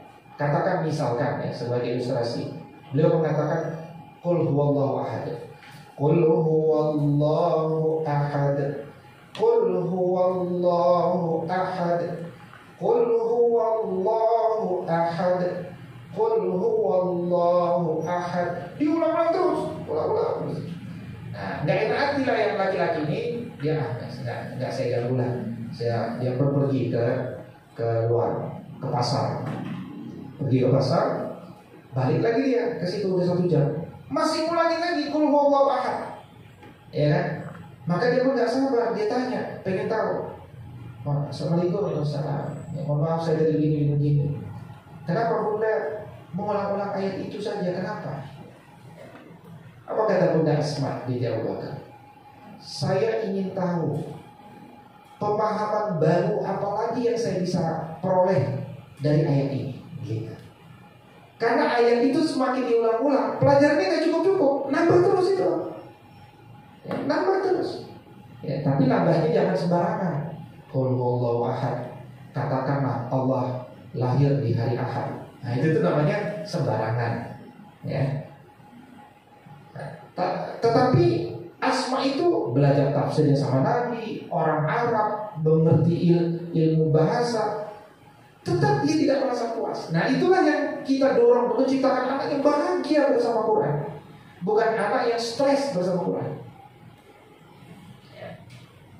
Itu cara pertama. Cara kedua adalah ulul albab itu bagaimana diraih dengan membiasakan anak untuk terbiasa menikmati membaca ayat-ayat Allah yang tidak tertulis. Alam semesta. Alhamdulillahi Rabbil alamin. Alamin. Alam itu jamaknya alam. Ya, alam. Ya. Di mana alamatmu? Nah, alam. Di mana alamatmu? Oh, di sini. Nyampe lah sini. Alamat, tanda, sign. Ternyata kita kalau baca alam semesta, kita akan ketemu Allah. Jadi kalau kita, makanya saya bilang begini, ilmu yang paling mudah menanamkan pengenalan tentang Allah itu ilmu Allah sebenarnya. Aneh kalau kita ngajarin ilmu alam, anak kita tidak malah semakin bertuhan-tuhan.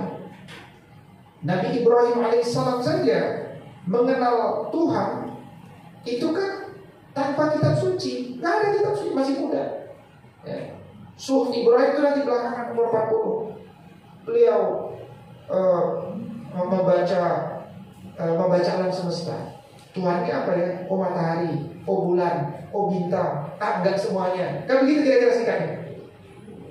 Ya, makanya ketika tidak ada Al-Quran sama sekali, bukan berarti antum tidak akan beragama.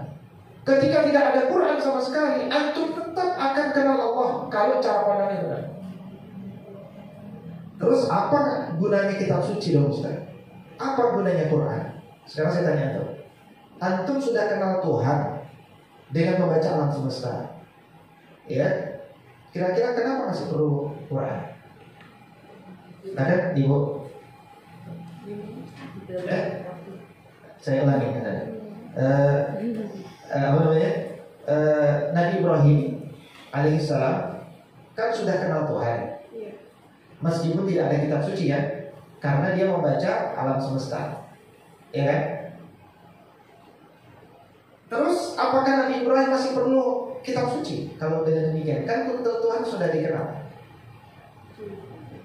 Saya mungkin tidak perlu. Sudah tidak perlu lagi kitab suci kan? Ya. Oke. Ibu, jawabannya? Apakah Nabi Ibrahim masih perlu kitab suci dengan demikian? Pas zaman Nabi Ibrahim sih kayaknya tidak perlu. Tidak perlu kitab suci. Ya, oke. Jangan ragu. Oke. Ibu di belakang silakan. Enggak ada di belakang. Nah. Perlu Kenapa? untuk tuntunan dan arahan. Arahan apa? Tuntunan apa? Tuntunan dan arahan menuju siapa Allah itu sesungguhnya. Nah, oke.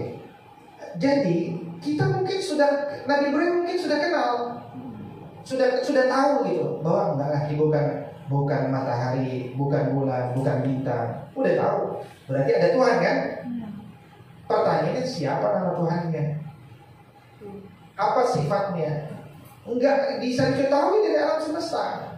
Tetap dia butuh Al-Quran. Karena itulah ilmu Allah diturunkan pada dua ayat. Ayat Al-Quran dan ayat alam semesta. Kita ini jadi tahu siapa nama Tuhan kita. Siapa nama Tuhan kita betul? Bukan Allah tapi Allah. Ya. Bukan bukan Allah tapi A-nya dulu kasih hak ya. Kasih hak bagi A itu untuk berdiri sendiri dulu ya kan? A. Baru Allah. Ya kan? Bukan Allah ya kan? Ya Allah. Bukan gitu kan? Ya Allah ya. Tapi A. Allah. Oh, kita jadi tahu namanya Allah, cara melafazkannya Allah, sifat-sifatnya. Qul huwallahu ahad. Asma'nya dari mana kita tahu? Dari Al-Quran. That's why we still need the Holy Kitab. Kita tetap butuh kitab suci. Kita tetap butuh kitab suci. Beda dengan Yahudi. Ini aneh Yahudi nih. Udah jelas di Taurat ada Allah, dia nggak percaya. Dia cari manuskrip Ibrani, ketemulah manuskrip diterjemahkan YHWH. Ini dia nama Tuhan kita. Tapi cara bacanya gimana? Ini konsonan semua, kagak ada vokalnya. Sidang isbat. Nah, sidang apa namanya? Majelis dewan? Bukan dewan, ya apa ya? Meja konsili, ya, meja konsili, rapat di konsili. Kita sepakati siapa nama Tuhan kita? YHW. Mayoritas suara mengatakan Yahweh. Sebagian tidak setuju, kami mendingan diam. Sebagian mengatakan kayaknya bukan itu nama Tuhan kita, tapi majority mengatakan Yahweh. Nah, maka nama Tuhannya Yahudi mereka bilang Yahweh. Berdasarkan kesepakatan. Islam Nama Tuhannya tidak berdasarkan kesepakatan. Ada dalam kitab suci. Cara melafazkannya ada dalam kitab suci. Sifat-sifatnya ada. Termasuk nama agama kita, Islam. Dari mana itu? Ada dalam kitab suci. Ya, ada nama agama Islam. Ada yang keputus lagi tadi pertanyaan. Jadi ternyata tidak ada yang setuju dengan saya bahwa Islam bukan agama yang paling benar, betul kan? Tidak ada yang setuju dengan saya kan? Yang namanya saya itu tetap akan mempengaruhi antum supaya setuju dengan saya. Ya. Gimana cara saya mempengaruhi antum? Islam bukan agama yang paling benar. Saya tidak akan berubah. Kenapa?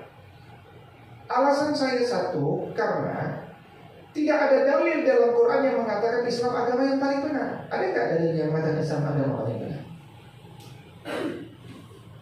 Di sini ada guru bahasa Indonesia nggak? Guru bahasa ada nggak? Guru bahasa?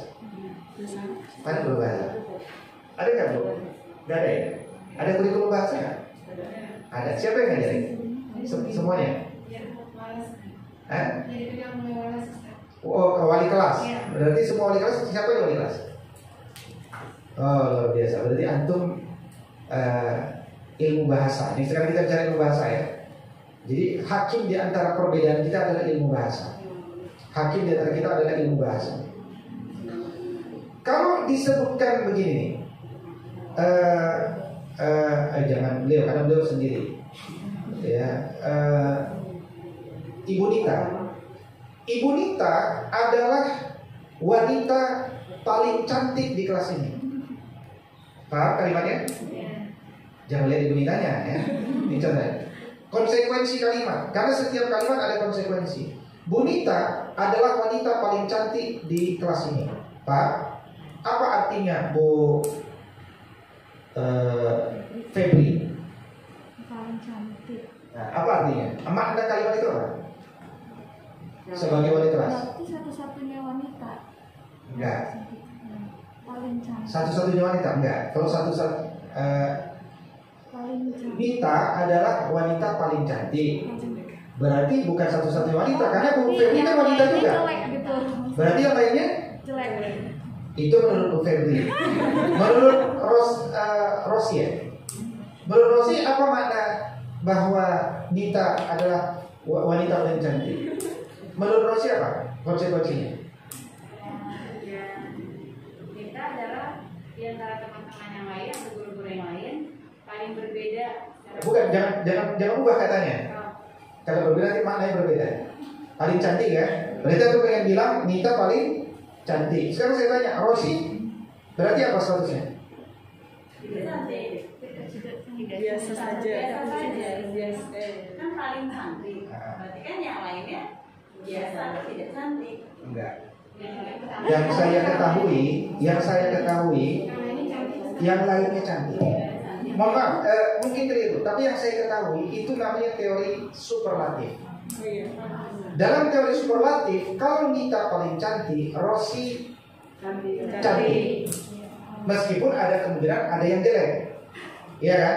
Tapi yang lain tetapi lebih berkonotasi mayoritas cantik. Ya, berkonotasi mayoritas cantik. Hanya karena cantik semuanya, yang paling cantik siapa? Nita. Nah, ini pemahaman kosakata menurut saya. Ya, hakimnya nanti para profesor ilmu bahasa pasti. Ya. Nah, ketika saya katakan Nita adalah agama. Agama Nita adalah agama yang paling benar. Rosi agamanya benar nggak? Benar. Nah, kembali pada pertanyaan saya. Islam adalah, menurut saya Islam bukanlah agama yang paling benar. Nah, antum kan tidak setuju. Berarti konsekuensi tidak setuju, Islam adalah agama yang paling benar menurut antum. Betulkah Islam agama yang paling benar?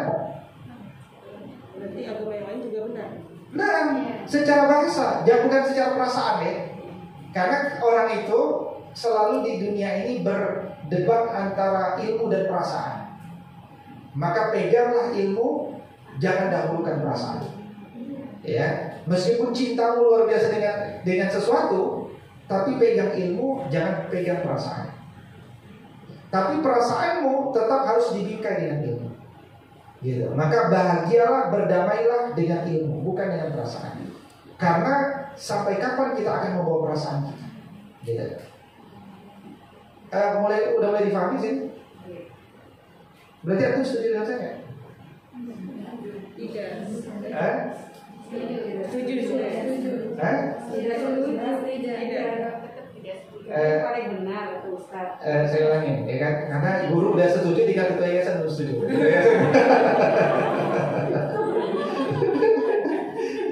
Jadi pelan-pelan ya. Tapi kalau antum udah terbiasa begini, antum cakap begini. Ya, kan dunia di luar sekolah itu begitu, Bu. Dunia di luar sekolah itu permainan kata-kata. Ya. Permainan kata-kata. Dan Nabi Adam alaihissalam turun ke muka bumi karena apa? Karena kata-kata. Semantik gamenya iblis. Iblis saja istiqomah. Ya. Iblis itu istiqomah dakwahnya. Komitmennya luar biasa, azamnya masya Allah ya. Makanya saya nggak mau kalah sama iblis, paksain antum ya. Jadi tahap pertama Bu Dede ya. Jadi Islam bukanlah agama yang paling benar. Bu Dede tidak setuju. Konsekuensi tidak setuju adalah berarti Bu Dede setuju Islam agama yang paling benar. Nah, kalau Bu Dede memahami bahwa Islam adalah agama yang paling benar, berarti selain Islam adalah benar. Pertanyaan berikutnya, agama mana yang benar selain Islam? Ya semua agama. Nah, itu dia persoalannya. Karena dalam akidah Islam, selain agama Islam tidak benar. Paham ya? Dari mana dalilnya bahwa selain agama? Contoh ini rekamannya jangan di publik ya. Kalau di publik nanti jadi saran, ya kan? Jadi kalau di publik. Ini kelas-kelas privat, kelas-kelas akidah.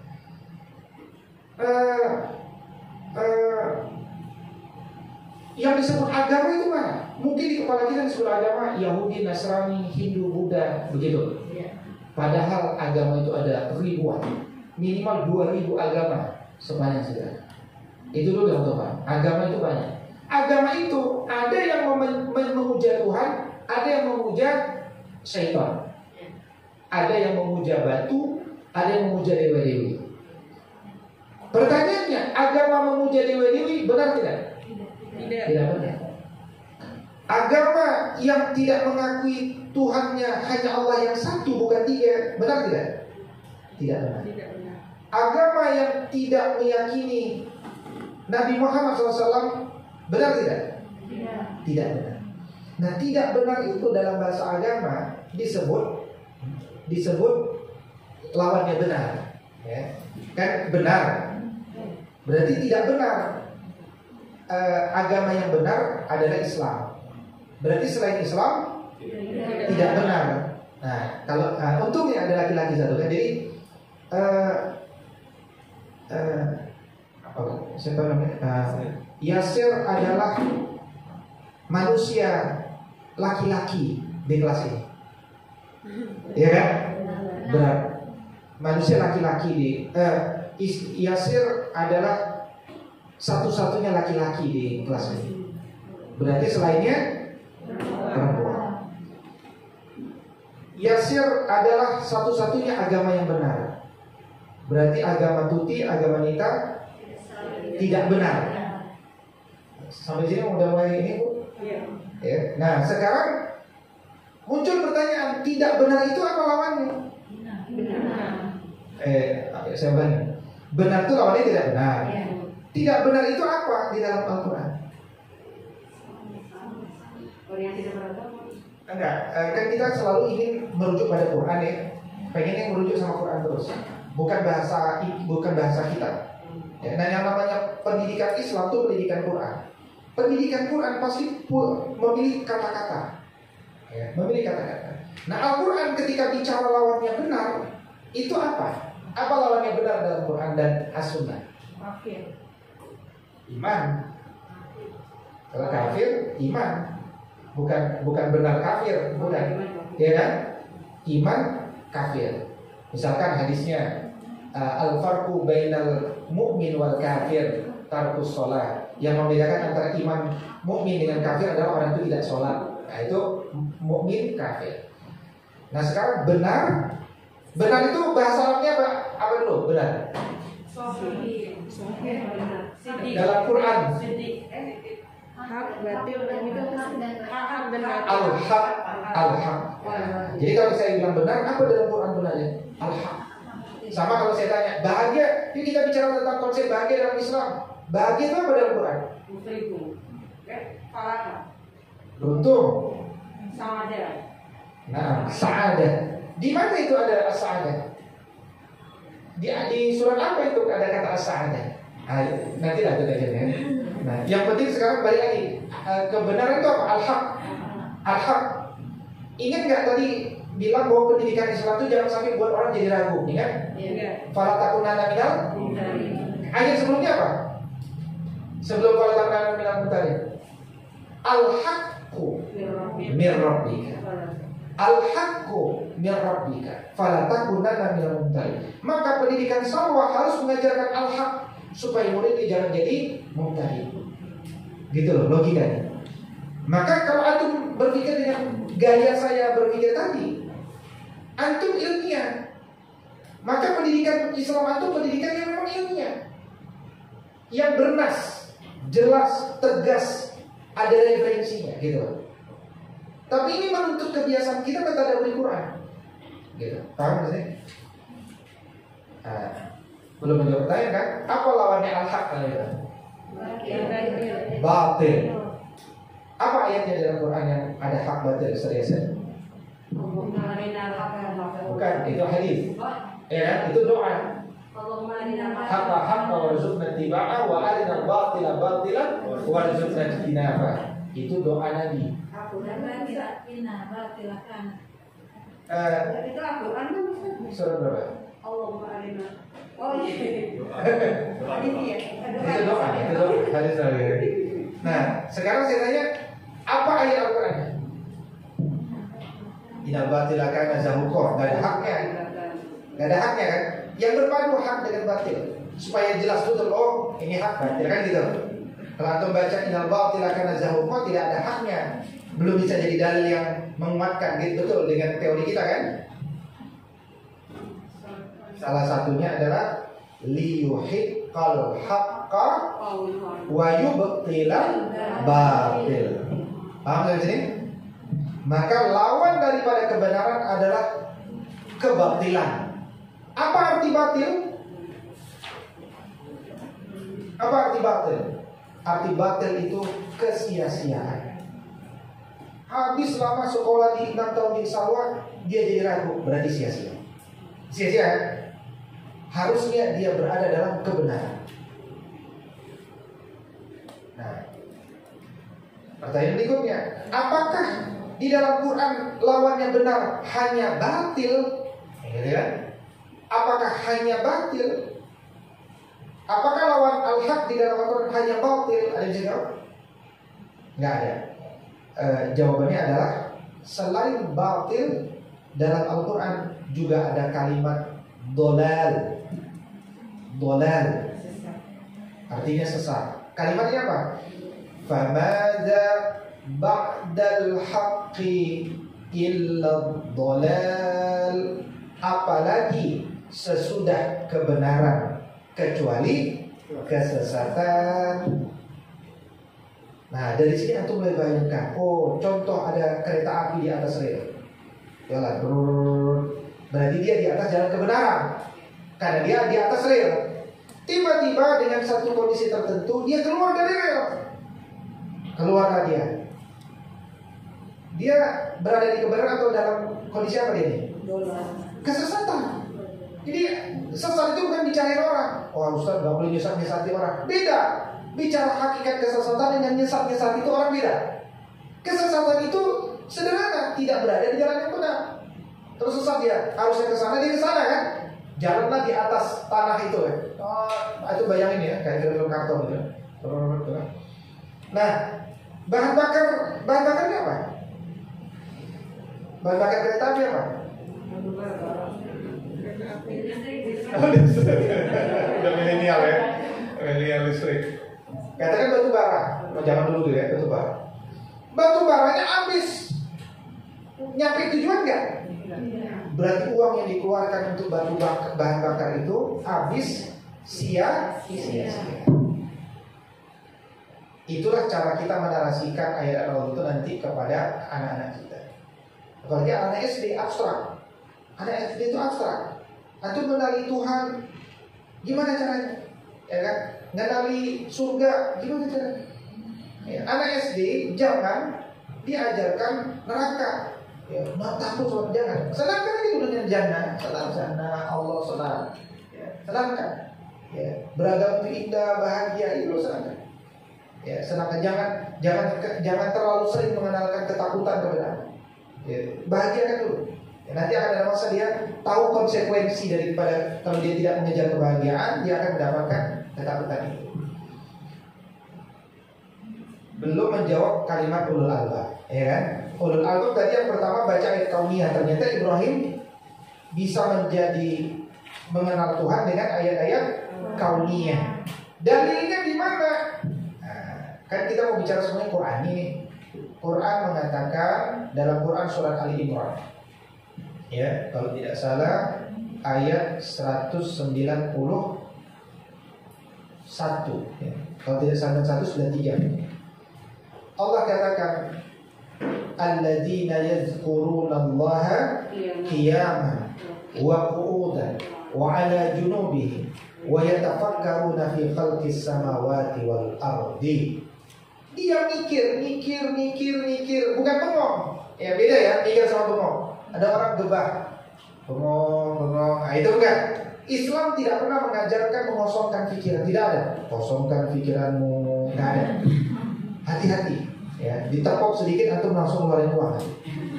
Jangan. Justru kepala itu isi. Ya. Nah, apa tadi? Mikir dan membaca alam semesta. Tapi konsepnya ulul albab itu dia selalu menantang dirinya. Rabbana ma khalaqta hadza batila. Ya Allah, engkau pasti tidak ciptakan ini sia-sia. Saya saja yang belum bisa memuat tabelnya. Itu tuh prinsip orang ulul albab. Ini ulul albab tuh nggak pernah mau berhenti, nggak pernah merasa puas, tidak pernah berada dalam comfort zone, zona nyaman. Tidak pernah ikut-ikutan orang. Dia akan lihat, enggak, saya harus jadi leader sih. Saya harus kuasai ini. Tidak mungkin ini diciptakan sia-sia. Nah, itulah kemampuan berpikir, itulah yang harus kita kembangkan pada murid-murid kita. Ya, kemampuan seperti itu. Makanya memadukan antara ayat-ayat qauliyah dan kauniyah. Makanya kalau ada di antara antum tidak senang dengan tadabbur, disindir oleh Allah dalam Quran surat An-Nisa surat keempat ayat 82. Ketika Allah Subhanahu wa taala mengatakan afala yatadabbaruna al-Qur'an walau kana min 'indi ghairillahi lawajadu fihi ikhtilafan katsira. Kenapa kalian enggak pernah sempat tadabbur Al-Qur'an? Padahal seandainya Al-Quran itu datang dari selain Allah, niscaya kalian akan mendapatkan perselisihan yang banyak di dalamnya. Paham maksudnya? Artinya, justru karena dia datang dari Allah, itu gak ketemu perselisihan. Benar-benar antara alam semesta dengan ayat-ayat qauliyah nyambung benar. Nah, contoh yang berselisih, ya. Emang apa Ustaz contoh yang berselisih? Contoh begini. Ada ayat yang bicara begini. Tapi bukan di Al-Quran, ya. Nah, saya ingin nanya, apa komentar antum kalau antum baca ayat seperti ini begini? Tuhan menciptakan tumbuh-tumbuhan di hari yang ke-6, kemudian menciptakan matahari di hari yang ke-3. Silakan Ibu, apa komentar Ibu kalau membaca ayat seperti itu? Saya ulang lagi. Oke. Antum membaca ayat Tuhan menciptakan tumbuh-tumbuhan di hari yang ke-3. Tuhan menciptakan tumbuh-tumbuhan di hari yang ke-3. Kemudian menciptakan matahari di hari yang ke-6. Nah, bagaimana komentar antum ketika membaca ayat itu? Penciptaan alam secara berangsur-angsur. Oke. Ibu silakan di belakang. Ibu siapa? Qadir. Sofi ya. Sofi.com ya. Silakan. Komentar ibu ketika baca ayat itu di dalam kitab suci, apa komentar ibu? Allah menciptakan bumi dengan proses tidak secara instan. Oke. Ibu boleh? Ibu siapa? Yang ini ibu. Iya. Ibu siapa maksudnya? Bu Titi. Ibu tahu nggak dari ayatnya? Coba ulangi Bu ayatnya. Allah menciptakan tumbuhan di hari ketiga.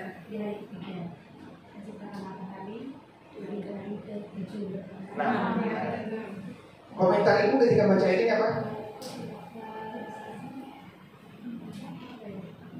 Bahwa Allah menciptakan sesuatu dengan proses. Sama ya berarti ya. 3 jawaban sama ya. Iya. Oke. Ibu yang di UI secara hukum gimana tuh perspektif hukum? Ini ahli hukum nih. Ibu ikut paham nggak? Anggota paham? Ibu ikut organisasi paham nggak? Ikut Bu organisasi paham. Saya rekomendasikan. Bagus. Bareng dokter Heru Susedio supaya lebih ini. Ya, silakan. Bagaimana analisa hukumnya? Jadi ketika Allah menciptakan sesuatu itu selalu akan diiringi dengan manfaatnya. Kemudian ketika sesuatu sudah diciptakan, Allah akan menciptakan lagi sesuatunya untuk kemanfaatan benda yang sudah diciptakannya. Udah? Oke, terima kasih. Ada yang ingin berbeda pendapat? Kalau kepala sekolah belakang aja. Ada doyan. Apalagi ibu yayasan. Samping ibu yayasan, wakil yayasan. Iya. Betul. Lihat dulu ya. Silakan Bu. Mungkin kalau dibicarakan sesuai dengan hukum agak berbeda dengan sains ya mungkin. Iya, iya. Kalau untuk sains Allah menciptakan tumbuhan di hari ketiga, sedangkan Allah menciptakan matahari di hari ke-6 itu agak berbanding terbalik di mana tumbuhan membutuhkan. Jadi antum apa responnya? Secara sainsnya Antum ketika baca itu gimana? Allah tidak membutuhkan apapun. Apa? Allah tidak membutuhkan apapun dalam membuat sesuatu.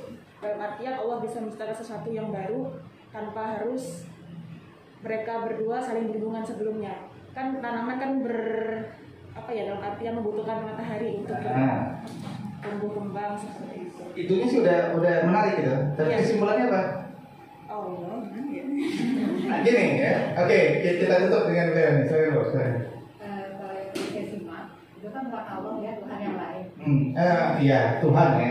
Nah. Jadi artinya dalam hal ini Tuhan mereka itu nggak sama dengan Tuhan Allah kita. Tuhan mereka itu berarti tidak terbatas. Kenapa? Maksudnya gimana? Ke arah mana maksudnya? Punya keterbatasan berarti mungkin dia harus berpikir dulu nih hari ketiga menciptakan ini. Oh. Nanti hari berikutnya menciptakan yang lain. Oh, oke. Dia tidak keterbatasan. Oke. Karena Allah kita kan nggak punya keterbatasan. Cukup. Oke, terima kasih. Ada yang lain? Belakangan. Ya. Silakan. Iya, share. Ya tadi menambahkan aja dari teman-teman semua. Yang butuh proses, satu, kedua berarti yang lebih Allah menciptakan tumbuhan lebih dulu dibanding matahari karena dari ketiga, matahari dari ke-6. Yang menambahkan aja sih dari Nambahkan. Berarti sepakat kan semuanya? Oke. Baik, akhirnya kepala sekolah. Ini asumsi saya Ustaz ya. Dia memang asumsi ya. Tuhan menciptakan tumbuhan di hari ketiga, Tuhan menciptakan matahari di hari ke-6. Berarti di sini Tuhan tidak tentu menciptakan, tidak menundukkan dari awalan. Berarti itu, Dari pertama, berarti Tuhan ini tidak tentu, tidak memberitahukan dari awalan. Dia melengkapi atau tidak menyebutkan dari awal atau melengkapi, harusnya dijelaskan dari awal. Seperti runtutan. Gitu ya. Baik, terima kasih.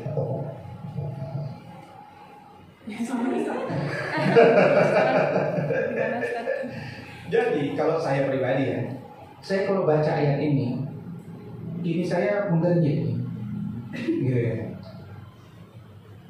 Ini pasti bukan Tuhan. Kenapa? Karena kitab suci itu tidak mungkin bertentangan dengan kejadian ayat-ayat kauliyah. Kan ayat kauliyah yang dibaca tidak mungkin bertentangan dengan ayat-ayat kauniyah.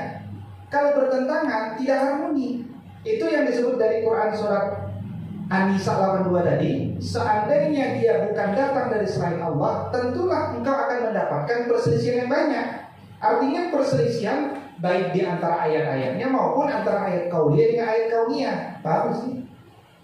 Ayat kauniyah itu mengatakan matahari dulu baru tumbuh-tumbuhan, karena tidak ada tumbuh-tumbuhan bisa hidup tanpa matahari 3 hari. Enggak? Tidak ada tumbuh-tumbuhan yang bisa hidup 3 hari tanpa matahari. Ayat kauniyah bicara itu, karena ayat kauniyah dari Allah. Tapi ketika ayat kauniyah bicara itu, patutlah kita bertanya, ini dari Tuhan atau dari siapa? Alhamdulillah, ayat seperti itu tidak ditemukan dalam 6.236 ayat Al-Quran. Tidak ditemukan. Di mana itu adanya? Itu PR berarti. PR. Yang jelas itulah kebahagiaan tubuhnya Quran. Ternyata dia sejalan betul dengan fitrahnya manusia. Gitu. Nah, ini antum baru bicara kalimat-kalimat Al-Quran saja, antum udah bicara macam-macam nih. Bicara yang dikenal hari ini ilmu agama, bicara yang dikenal hari ini ilmu sains, belajar ilmu adab, macam-macam itu antum belajar. Jadi pendidikan itu tidak boleh mendikotomikan antara agama dengan sains. Ya. Karena nanti akan ada penjelasan. Baik, itu sesi kita yang pertama. Saya khawatir antum melepuh ya kepalanya. Ya, tapi kalau antum pusing berarti tugas saya sudah benar. Ya, membuat antum berpikir. Ada pertanyaan sebelum kita break sebentar untuk sesi pertama. Silakan Bu. Ibu nggak ada namanya, boleh namanya siapa? Sekolah yang paling tinggi Ustaz. Masya Allah. SMP. Alia. Alia di mana? Sekolah yang paling tinggi. Oh, Alia, Masya Allah, Masya Allah. Silakan Ibu. Ustaz, mungkin kata-kata Ustaz. Jadi saya mempunyai gitu kan. Pikiran saya juga begitu. Tadi ketika Ustaz mengatakan bahwasanya anak-anak itu harus dididik untuk bisa berpikir, kemudian memberikan pendapat, gitu kan bisa lihat. Nah, sekarang ini, Ustaz, sekarang ini sih seringkali orang tua tuh menganggap ketika si anak itu berpikir, kemudian menyanggah apa yang kita katakan, kamu anak durhaka, kamu anak gak baik, gitu kan. Nah itu harus kita berbuat apa tuh guys sebagai seorang pendidik?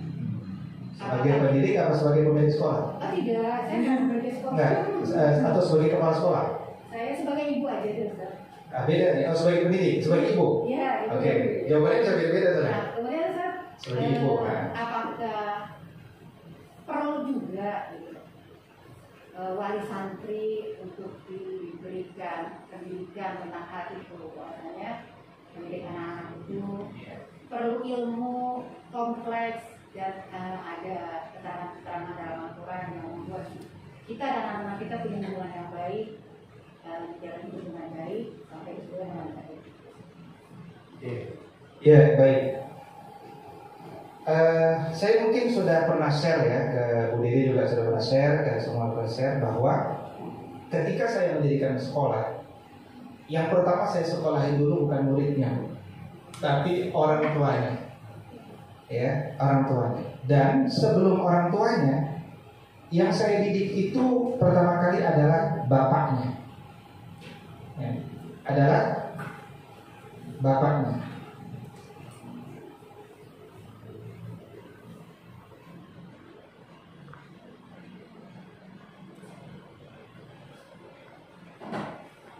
Ya.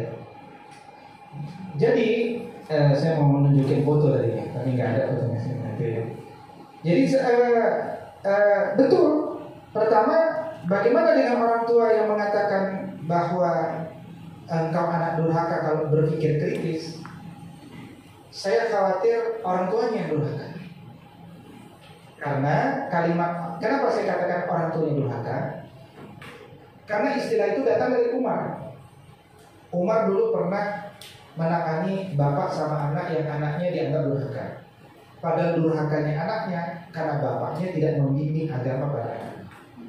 Maka disebutlah oleh Umar, engkau jangan buru-buru marah-marah. Anakmu sebenarnya nggak salah, nggak terlalu salah. Kenapa? Karena engkau telah menjadi ayah durhaka sebelum anakmu jadi durhaka. Jadi durhaka itu bisa terjatuh pada ayah. Kenapa anak bisa durhaka? Kenapa ayah durhaka? Pertanyaannya. Karena ayah tidak menjalankan fungsinya dengan benar. Apa fungsi yang benar itu? Dia mau berbicara dengan bahasa anaknya. Bicara anak usia dini, bicara anak usia SD, bicara anak usia menengah, usia atas kan beda-beda, ya kan? Sama guru Ali sama guru MTS beda loh tantangannya, ya. Guru MTS sedang menghadapi anaknya yang mulai ini, Ali sudah mulai agak mapan sedikit, lebih nyaman ngobrolnya, ya. Nah, karena itu kemudian dia harus mengerti, dan sekali lagi tidak ada perkataan yang tidak ada pertanyaan atau kekritisan yang buruk. Karena ketika anak kritis berarti dia sudah berpikir. Maka setiap kalau jadi pendidik itu bagusin aja jawaban orang. Bagus. Bagusnya bukan jawabannya. Bagus karena dia sudah berpendapat, ya kan? Bagus karena dia sudah mengemukakan. Bagus dia karena sudah berani berbicara. Bagus. Nah, kemudian apa yang dilakukan oleh ayah sebagai pendidik? Kan saya sama seperti yang saya sampaikan pada itu. Fasilitasi murid, fasilitasi anak itu kan murid biologis kita, ya. Tapi dia harus jadi murid ideologis kita. Fasilitasi dia supaya bisa berpikir dengan benar. Contoh kasus, suatu ketika anak laki-laki saya pernah menyampaikan kepada saya, rokok itu berbahaya. Tapi kalau sisa, kata dia, nggak berbahaya itu sisa.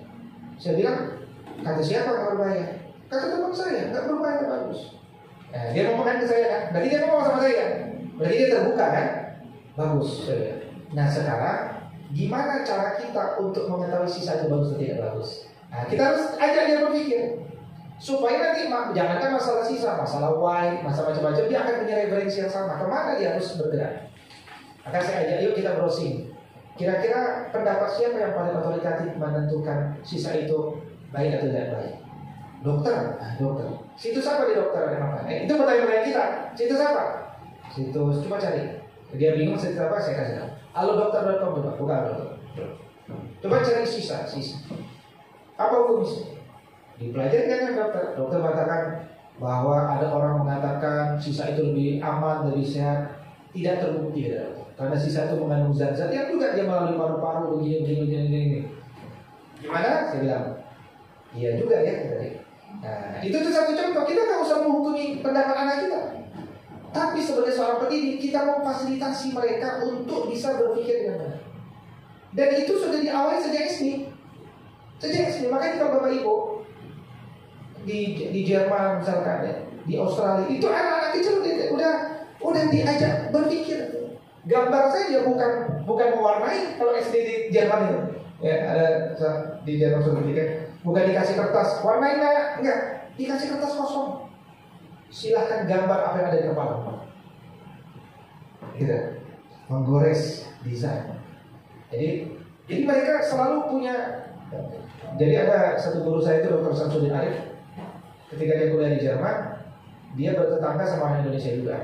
Pagi-pagi sedang ngobrol-ngobrol, kemudian mereka sedang diskusi yang didengar oleh anaknya SD, anak tetangganya SD. Anaknya kemudian ikut nimbrung, dia bilang, "Dad, I have an idea. Itu terkejut. Anakmu luar biasa nih kalimatnya. I have an idea. Nah itu yang kita inginkan tuh, membangun anak yang selalu punya gagasan. Saya punya ide, saya tahu caranya, saya tahu bagaimana cara menyelesaikannya, begitu. Makanya kalau ada masalah, jangan kita segera buru-buru kasih tahu jawabannya. Biarkan dia menyelesaikan jawabannya, kita tuntun. Habis ini bagaimana? Kadang dia bingung, bergambar pesawat apa? Kita minta dia berdialog. Pesawat itu bagaimana? Terbang di mana? Rodanya berapa? Kan gitu kan? Kalau dia mikir. Nah itu tuh dia berpikir begitu, ya.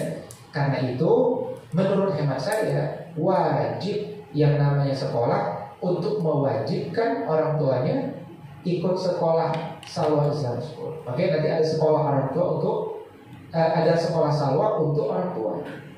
Nah, saya itu ketika bersekolah, orang tuanya dulu saya sekolahin, baru anaknya. Supaya apa? supaya dia sadar menuntut ilmu itu berat. Apalagi suruh ngafal Quran, berat juga. Akhirnya dia punya empati. Dan itu harus dimulai dari bapaknya. Kadang-kadang kita adakan juga kajian parenting, tapi yang datang ibu-ibu semua kan. Bapak-bapaknya paling nganterin ibu-ibunya, ada beberapa ikut dengerin gitu. Enggak. Bapak itu adalah kepala sekolah di rumah. Ibu itu wakil kepala sekolah bidang kurikulum dan administrasi. Kira-kira begitu. Maka kalau ayahnya mengerti ilmu konsep yang ada di Salwa, dia pasti akan bantu yayasan. Dia akan mampu menyeimbangi dengan gerak yayasan. Nah, itu tuh jawaban saya. Jadi pertanyaan itu bagaimana? Apakah wajib? Wajib. Wajib. Karena kan tugas mendidik anak dia kan bukan kepada Salwa. Tugas mendidik dia dari Allah kepada ayahnya sebenarnya. Cuma ayah nggak punya waktu banyak, ilmunya sedikit, kerjasamalah dengan Salwa kan. Dan yang kedua, kenapa dengan Salwa? Karena dia butuh lingkungan kolaboratif, kompetisi, kan begitu. Itu yang nggak didapatkan di rumah, gitu. Maka muncullah komunitas, jadi bangunan gedung sekolah, begitu. Kita ini cuma bantuin orang tua. Jadi sekolah ini tidak boleh jadi tempat penitipan anak. Dan orang tua harus tetap terlibat dalam keseharian, sehari-hari, ya, sehari-hari. Kembali di Jerman itu ya, kalau ada anak datang sekolah pagi-pagi ngantuk, ya, hari itu juga langsung ditelepon bapaknya. Kenapa anaknya ngantuk? Oh iya mama, Ustaz, tadi malam saya nonton Indonesia Thailand. Nah, gitu kan? Kenapa anaknya disuruh tidur? Hari itu juga diselesaikan. Nah, itu pendidikan Islam itu adalah pendidikan yang supervisinya harian, bukan semesteran. Nah, itulah kelebihan sekolah swasta dibandingkan sekolah negeri. Sekolah negeri masuknya ini jam 7 sampai jam 9, terus pulang. Habis itu nanti ketemu orang tua pas bagi rapor. Ini pun ibunya doang. Ya, itu pun cuma 5 menit aja. Paling kalau yang ada bandel dikit 15 menit. Gitu. Nah, di Bandung itu ada sekolah juga dididikan, ya. Muridnya dibatasi 12, bagi raportnya seminggu.